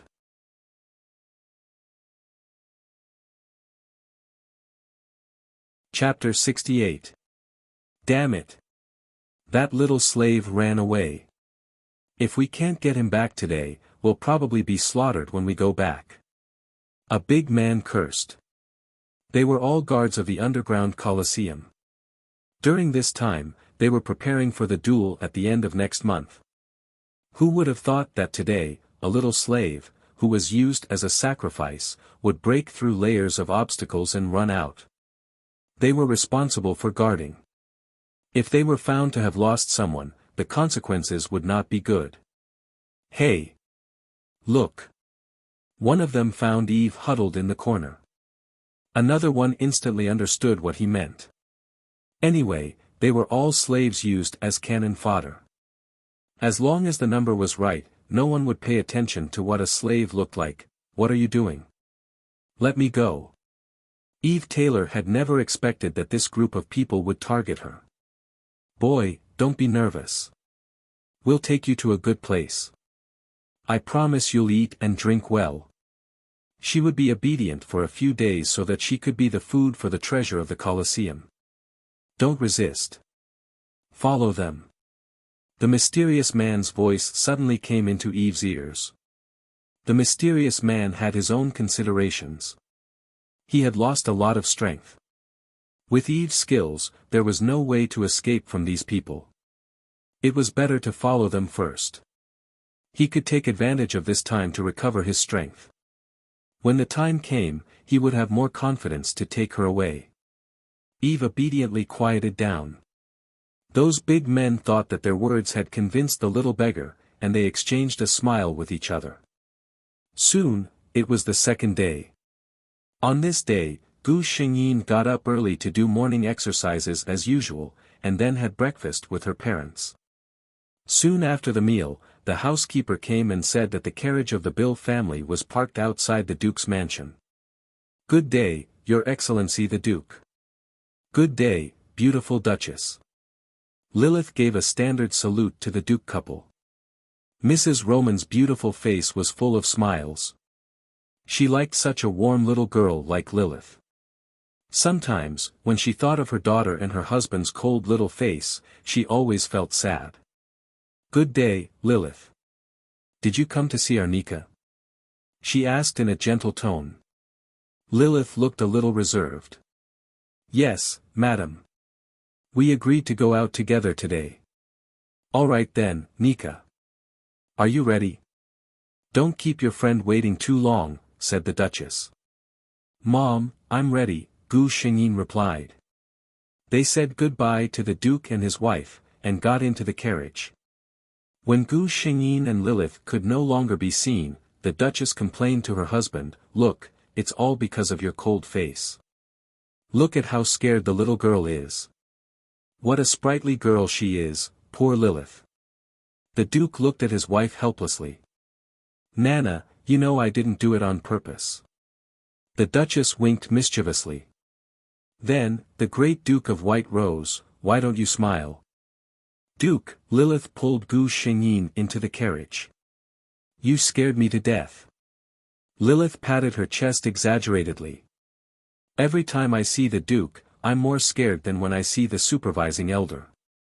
The supervising elder was the strictest old man in the Carter Royal Academy. He was in charge of student discipline in the academy. He always wore a meticulous black robe, and his wrinkled face always had a mocking expression. He was the last person the students wanted to see.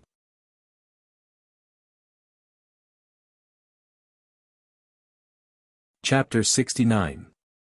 Gu Xingyin silently lit a candle for his father. He's such a handsome and charming duke, yet he's being compared to the supervising elder. She looked at Lilith seriously. Don't talk about father like that. He is very good to people. Lilith silently imagined the interaction between Veronica and the Duke. The two expressionless people looked at each other and communicated with their eyes. She felt a little cold just thinking about it. Looking at her best friend's expressionless face, which had begun to show the trademark of the Duchess of White Rose, Lilith felt that she had a heavy responsibility. She wanted to change her best friend's personality, which happened to be the same as the Duchess. The carriage stopped at a place, and Lilith and Gu Xingyin got off the carriage. They saw two young men waiting on the side of the road on horses. One of them was Lilith's brother, Kyle Bill, and the other was his friend. Brother Kyle. Joey. Lilith ran over and greeted the two. This is my good friend, Veronica Roman of the Roman family. Both of them looked at Gu Xingyin in surprise. They had heard of the Pearl of the Empire, but this was the first time they saw Gu Xingyin in person. "Good day, Princess Roman." The two of them bowed to Gu Xingyin. Gu Xingyin nodded and said, "We are all friends here to play. There is no need to pay attention to these formalities." The sun shone on Gu Xingyin's face, making the girl's face even more dazzling. Along the way, Joey and Bill were extra attentive to Gu Xingyin. In their teens, the most straightforward way for these young men to recognize a girl was her appearance. "We're here." The four of them didn't wear clothes embroidered with their family emblems. Gu Xingyin even wore a cloak. The green eyes of the Roman family were too unique and had to be covered. Bill handed the invitation letter in his hand to the gatekeeper and entered the Colosseum without any problems. Everything here seemed to be out of place in the king's city. Lilith and the others were amazed. The royal city in their eyes was filled with riches, prosperity, and a life of luxury. But here, the surrounding environment gave off a gloomy and damp feeling, and the people coming and going all had gloomy expressions. However, all of this made them even more excited. It was as if they were going on an exciting adventure in an unfamiliar place. Gu Xingyin, on the other hand, had a bad premonition. Her intuition had always been accurate. In the previous world, when Qingyiru was taking revenge on the Qing family, she had the same feeling. Soon, this premonition was confirmed. The system suddenly said, "The underground Colosseum has found the existence of a plot character, Eve Heather." Gu Xingyin was surprised. "Isn't it supposed to be 2 years before she comes to the capital?" The system said, "Maybe the host's arrival changed the plot." Gu Xingyin suddenly remembered the cause of Veronica's death in the original plot. She suddenly said, "Is it too late for me to leave now?" She didn't want to face the Demon King who had lived for 10,000 years. Lilith and the others were puzzled by Gu Xingyin's sudden desire to leave, but seeing her insistence, they could only let her be. The gatekeeper of the Colosseum regretfully said that before the battle ended, all guests were not allowed to leave. Gu Xingyin's heart went cold. She couldn't force it. The only thing she could do now was to pray that the Demon King would not discover her existence.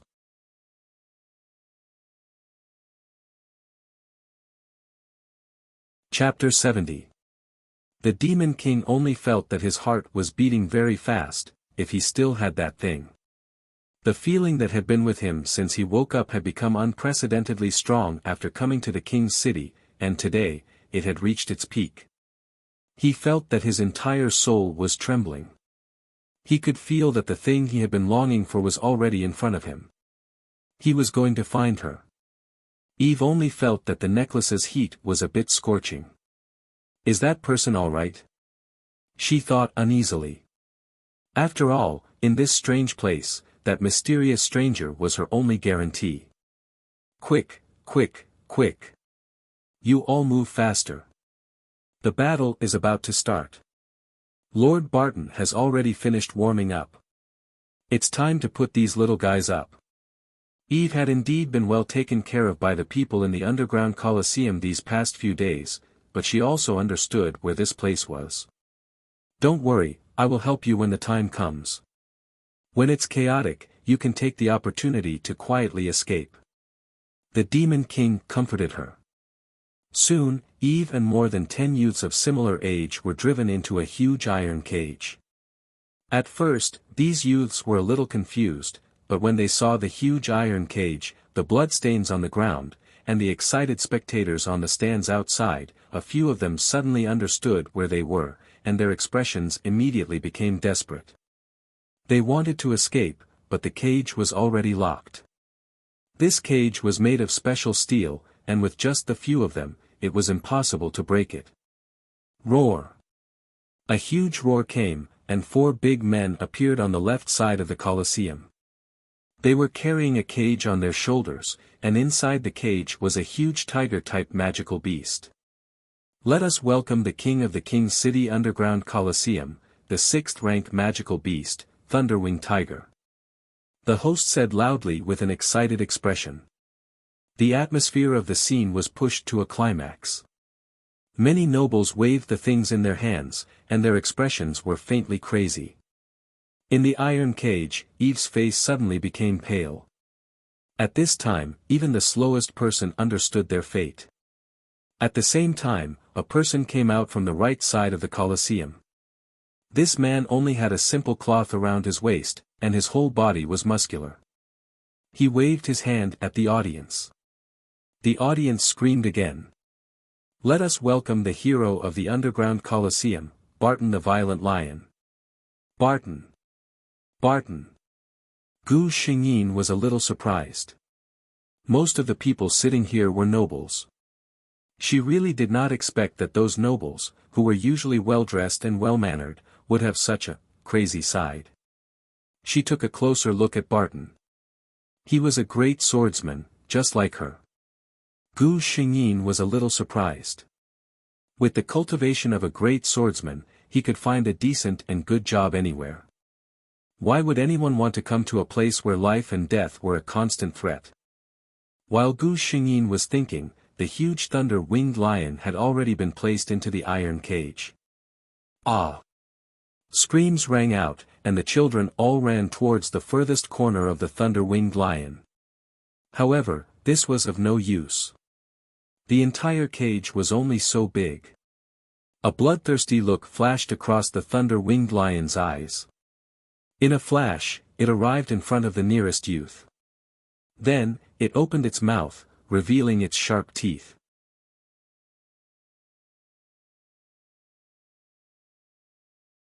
Chapter 71. Eve Heiss was stunned. She could clearly feel the warm blood splattering on her face. She had never felt as close to death as she did now. "What are you waiting for?" The mysterious man's cold voice sounded in her mind. She came back to her senses and forced herself not to look at the broken body on the ground. She gritted her teeth and ran to the side. Gu Xingyin was stunned. She thought that the Colosseum was only a battle between magical beasts and warriors. She didn't expect that there would be such a one-sided massacre. The dozen or so youths in the cage had no room to fight back against the Thunderwing beast. It was insane. The people around seemed to be unaware of this. Gu Xingyin saw that many people were intoxicated because of this, and the atmosphere became more lively. "Don't you think this is cruel?" she asked. Lilith's face was pale. She was obviously frightened. Her brother, Kyle, looked at Gu Xingyin strangely. "This is the usual practice of the Colosseum. Before the official battle, there will be a temporary warm-up. It is also to give the audience a thrill. Only blood and death can give people the most direct impact, isn't it?" Gu Xingyin looked at Kyle, who was smiling gently, and said such cruel words casually. She felt a chill in her heart. She wanted to stop it, but the system warned her sternly, "Host, the Colosseum is a normal setting in the original plot. Host should not destroy it." Gu Xingyin could only give up. Her attention was also attracted by another figure in the cage. It was a skinny young man who was running around in the cage, dodging the sharp teeth of the Thunderwing beast time and time again. Gu Xingyin knew that it was Eve Heiss, the person who indirectly killed Veronica in the original plot. Eve only heard the mysterious man say in her mind, "Relax, don't resist." She did as she was told and realized that her body was actually out of her control. She could see that she was cleverly dodging the Thunderwing beast's attacks with her seemingly limping footsteps again and again. "A mere Tier 6 reptile dares to be impudent in front of me." The mysterious person snorted coldly, the disdain in his tone not concealed in the slightest. Eve felt a surge of hot blood in her chest. Was this what it meant to be strong? Even a powerful magical beast like the Thunderwing beast was nothing more than a little worm in his eyes. Gu Xingyin looked at the scene. She was not worried about Eve Heather at all. With the Devil King, who had lived for 10,000 years, it would be difficult for her to die even if she wanted to. The Demon King in the field had a strange feeling. It was as if someone was watching him, and that person was the reason why he had been unable to calm down, the reason why he had been so eager to rush to the royal capital. His divine sense swept across the audience and quickly locked onto a place. There was a figure in a black cloak. His face could not be seen, but judging from his figure, he should still be in the growth stage of a human. The Demon King only felt that his soul was about to burn. He wanted to go to the figure's side and lift his cloak to see who it was that could affect him so deeply. There was only one survivor left in the field, and that was Eve Heather, whose body was being controlled by the Demon King. Every time people thought that she was about to be buried in the tiger's mouth, this small figure always managed to escape by the skin of her teeth. This could not go on. Sooner or later, the clues would be found out. The Demon King's expression turned cold.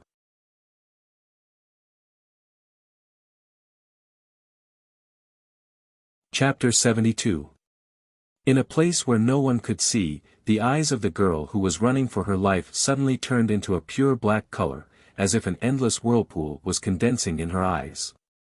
When the thunder-winged lion met her eyes, its body suddenly stagnated for a moment. Then, it suddenly roared towards the sky and its body suddenly grew bigger. Oh no, that thunder-winged lion has gone crazy. The host suddenly panicked. As soon as he finished speaking, the cage made of secret steel was knocked open by the thunder-winged lion, who had lost all sense of reason. The thunder-winged lion went straight towards the audience. That place was filled with the underground Colosseum's distinguished guests, and there was no lack of distinguished guests. If anything happened, no matter how powerful the underground Colosseum was, there would be no small amount of trouble. Several figures flew towards the thunder-winged lion. They were the underground Colosseum's consecrators. These strong people were all supported by the underground Colosseum at a huge cost. Usually, there were very few opportunities for them to fight. But at this time, only they could suppress the thunder-winged lion. The thunder-winged lion was quickly subdued. But how could the Demon King let them off so easily? The little slave who had been lying on the ground with, no one knew if he was dead or alive, had a mysterious smile on his face. At the same time, the underground Colosseum was filled with the roars of magical beasts. The magical beasts were going crazy.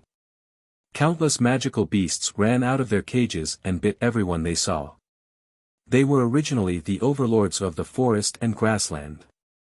But they were forcefully captured by these humans and sold to this place to fight for their lives for the entertainment of others. One could imagine the resentment in their hearts. The underground Colosseum was in a mess at this moment. The nobles were all pale and wanted to escape. But at this time, there were crazy magical beasts everywhere. If they were not careful, they could be bitten by the rioting magical beasts. Gu Xingyin and the rest walked together towards the exit of the Colosseum. Ah! A familiar voice was heard. Gu Xingyin looked back and saw a noble lady in red sitting on the ground. Beside her was a guard who was lying in a pool of blood. Obviously, he could no longer protect his master. Joanna could already smell the fishy smell coming from the magical beast's mouth. She closed her eyes in despair. However, the expected pain did not appear. She opened her eyes and saw a golden sword light cutting the demonic beast in half. "Miss Raymond, is your magic staff just for decoration?" Gu Xingyin sternly shouted at her. "You!" Xiao Anna looked at Gu Xingyin blankly. She did not expect that Gu Xingyin would save her. "Get up, Miss Raymond. We don't have much time to waste on the ground." Xiao Anna stared blankly at the hand in front of her. She pursed her lips and stood up with Gu Xingyin's hand. She lowered her head and thanked Gu Xingyin. A faint smile appeared on Gu Xingyin's face, which was hidden under the cloak. In the original novel, Xiao Anna was not a bad girl. She was just a little girl who was spoiled by her family. When he saw her, he thought of Qing Shiji, the original host in the previous world. The original group of 4 became a group of 5 people. Fortunately, they were either warriors or magicians. The level of these crazy magical beasts was not too high. Finally, they arrived at the entrance of the Colosseum without any accident. Just when Gu Xingyin breathed a sigh of relief, a small figure suddenly rushed towards her at a very fast speed.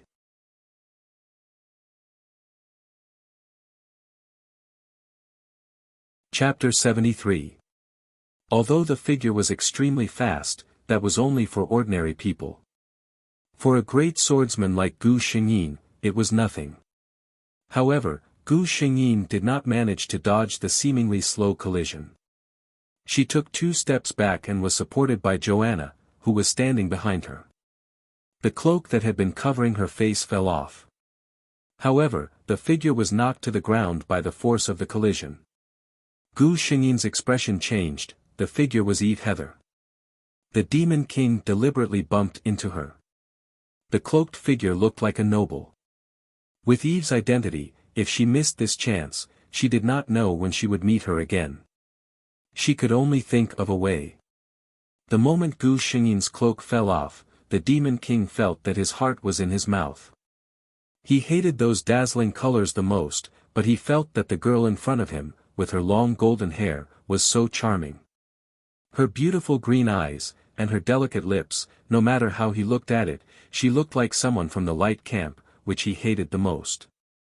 However, the Demon King only felt his heart beat when he looked at her. I fell into the trap of the goddess of love. The Demon King thought. He had lived for more than 10,000 years, and this was the first time he was moved by a human who looked so small. What reason should he find to follow her? The Demon King thought quickly in his heart, and from the corner of his eye, he saw a monster rushing towards them. Gu Xingyin watched as the tiny figure stood in front of him and was stabbed in the thigh by the armored rhinoceros. She opened her eyes wide in confusion. What is happening? The Demon King got what he wanted. The White Rose family's upbringing would not allow Gu Xingyin to ignore her savior. She brought the injured Eve Heather back to the Duke's mansion. When the Duchess saw her daughter come back with a person covered in blood, she was almost scared to death. She was only relieved after Gu Xingyin briefly explained to her. She was also very grateful to her daughter's benefactor. She personally arranged for Eve to stay in the guest's room and invited the most famous doctor in the palace to treat her daughter.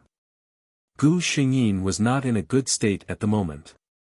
She looked at the strange man who suddenly appeared in her room with vigilance. "Who are you?" she asked coldly.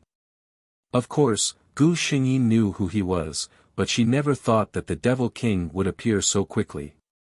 Could it be that he actually wanted to make a move in the Duke's mansion?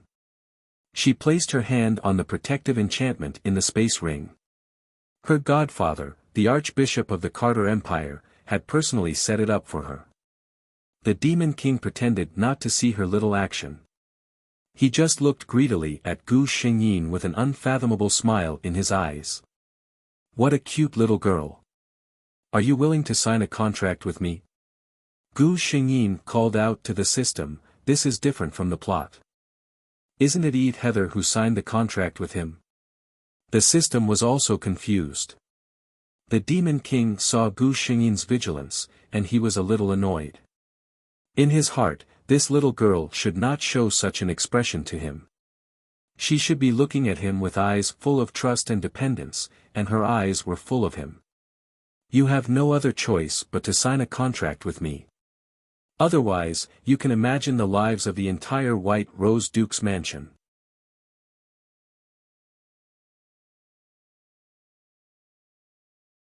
Chapter 74. Gu Xingyin knew how cruel the Demon King was, although she felt strange that he did not directly ask for her soul but wanted to sign a contract with her. The Demon King saw that Gu Xingyin agreed and was very satisfied. He called out to Gu Xingyin, "Come here." Gu Xingyin walked forward. The Demon King reached out an illusory hand and touched Gu Xingyin's forehead, his mouth chanting a mysterious rune. A black fog gushed out from the Demon King's mouth and slowly wrapped around Gu Xingyin's body. Gu Xingyin was surprised to find that the discomfort she imagined did not appear. She remembered that in the original plot, when Eve Heather and the Demon King signed a master-slave contract, it was very painful. The system said, "Of course you won't feel any pain, what you both signed just now was a symbiotic contract." Gu Xingyin said, "Oh, so that's how it is." "Wait, what did you just say?" "Symbiotic contract." Gu Xingyin was really surprised. The symbiotic contract in this world was not a joke, it was just like its name, symbiotic. Both parties who signed the contract would be one body, you live and I live, you die and I die. Could it be that this Demon King had misread the incantation? The Demon King looked at the serious girl who was looking at him with a blank expression. "Why?" Gu Xingyin asked, "Why did you sign a symbiotic contract with me?" She did not believe that the Demon King would be so kind. The Demon King held his chin, "Maybe it's because you're too beautiful, I fell in love with you at first sight." Gu Xingyin's answer was to roll her eyes. "Take it." A necklace flew into Gu Xingyin's arms.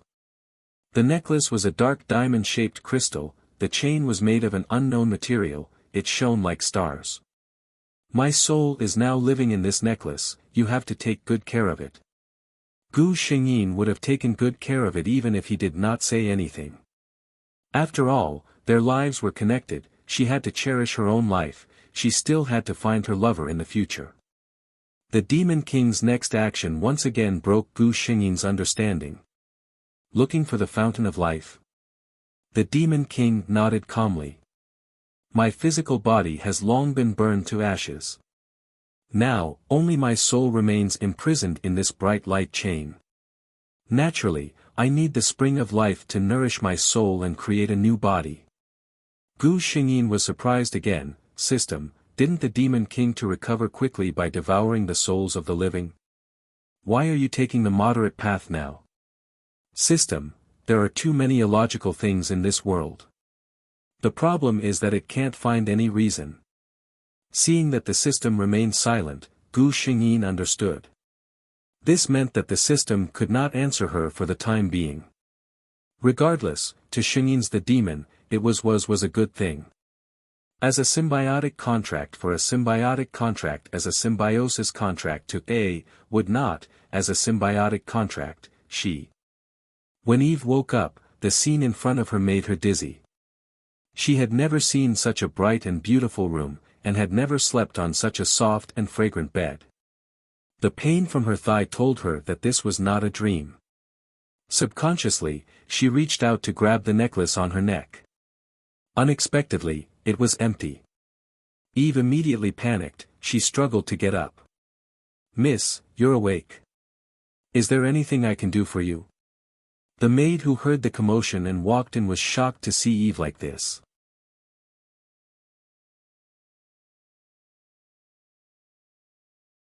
Chapter 75. "Where's my necklace? Did you see it?" Eve asked anxiously. "It's a black diamond-shaped necklace, about this big." She gestured. The maid was puzzled. "We cleaned your body and bandaged your wounds, but we didn't see the necklace you mentioned." Eve's heart was cold. During this time, she had been used to relying on that mysterious lord. Now that he had suddenly disappeared, she felt empty in her heart. "Your Highness." At this time, the maid suddenly bowed in a direction with a respectful expression. Eve looked up and was stunned for a moment. Other than that lord, she had never seen such a good-looking person. No, the two were obviously very different. That lord's appearance was like a seductive but fatal flower, tempting ignorant mortals to fall. But this lord was like the embodiment of God's light in the human world, beautiful, pure, noble and inviolable. Gu Xingyin asked the maid to leave, and she took out the necklace from the space ring. Eve's mind was immediately attracted. "Eve." Black smoke gushed out from the necklace and turned into the handsome man in the air. "Your Highness." Eve was happy. The Demon King did not say anything, and pointed at Eve's forehead. "This is the way I promised you to improve your aptitude." Eve instantly understood what he meant. She was a little flustered. "Your Highness, are you leaving?" The Demon King looked at the expressionless Gu Xingyin and smiled deeply. "I've found the person I'm looking for." Eve glanced at Gu Xingyin and suddenly realized what was going on. At that time, the reason why the Demon King had been urging her to come to the King's city was because of this lord. Eve felt a little lost, but she also understood that the Demon King did not owe her anything. On the contrary, he had helped her a lot along the way. She was in no position to ask him to stay. Gu Xingyin spoke. "Are you willing to stay in the Duke's mansion?" She had her own selfish motives. After Eve Heather's talent had been modified, her talent could be said to be monstrous. If such a person were to become a member of the Duke's mansion, she would be of great help in the future. This was a pleasant surprise for Eve. When she first came to the royal city, she didn't know anyone and was worried about finding a place to stay. She agreed to Gu Xingyin's suggestion without much hesitation. The Demon King also made Eve swear an oath that she would not reveal anything about him to anyone. Although Eve didn't know who His Excellency was, she could tell from his appearance that he wasn't a simple character. She didn't object to this oath. It was better to avoid unnecessary trouble. She would bury His Excellency's existence in the deepest corner of her memory in the future. At night, Gu Xingyin came out of the shower and wiped her wet hair with a towel. "My dear, you smell so good." The Demon King took a deep breath, pretending to be intoxicated. Gu Xingyin was already used to his behavior. He couldn't touch her anyway.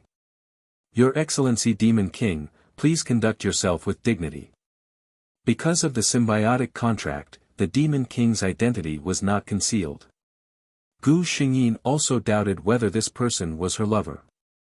But when she thought about her previous 2 lives, whether it was Ji Yu or Yuan Su, they were both overbearing and gentle. But the Demon King in front of her was clearly a frivolous old hooligan. You're tuning into the Han Li's Wuxia Adventures YouTube channel.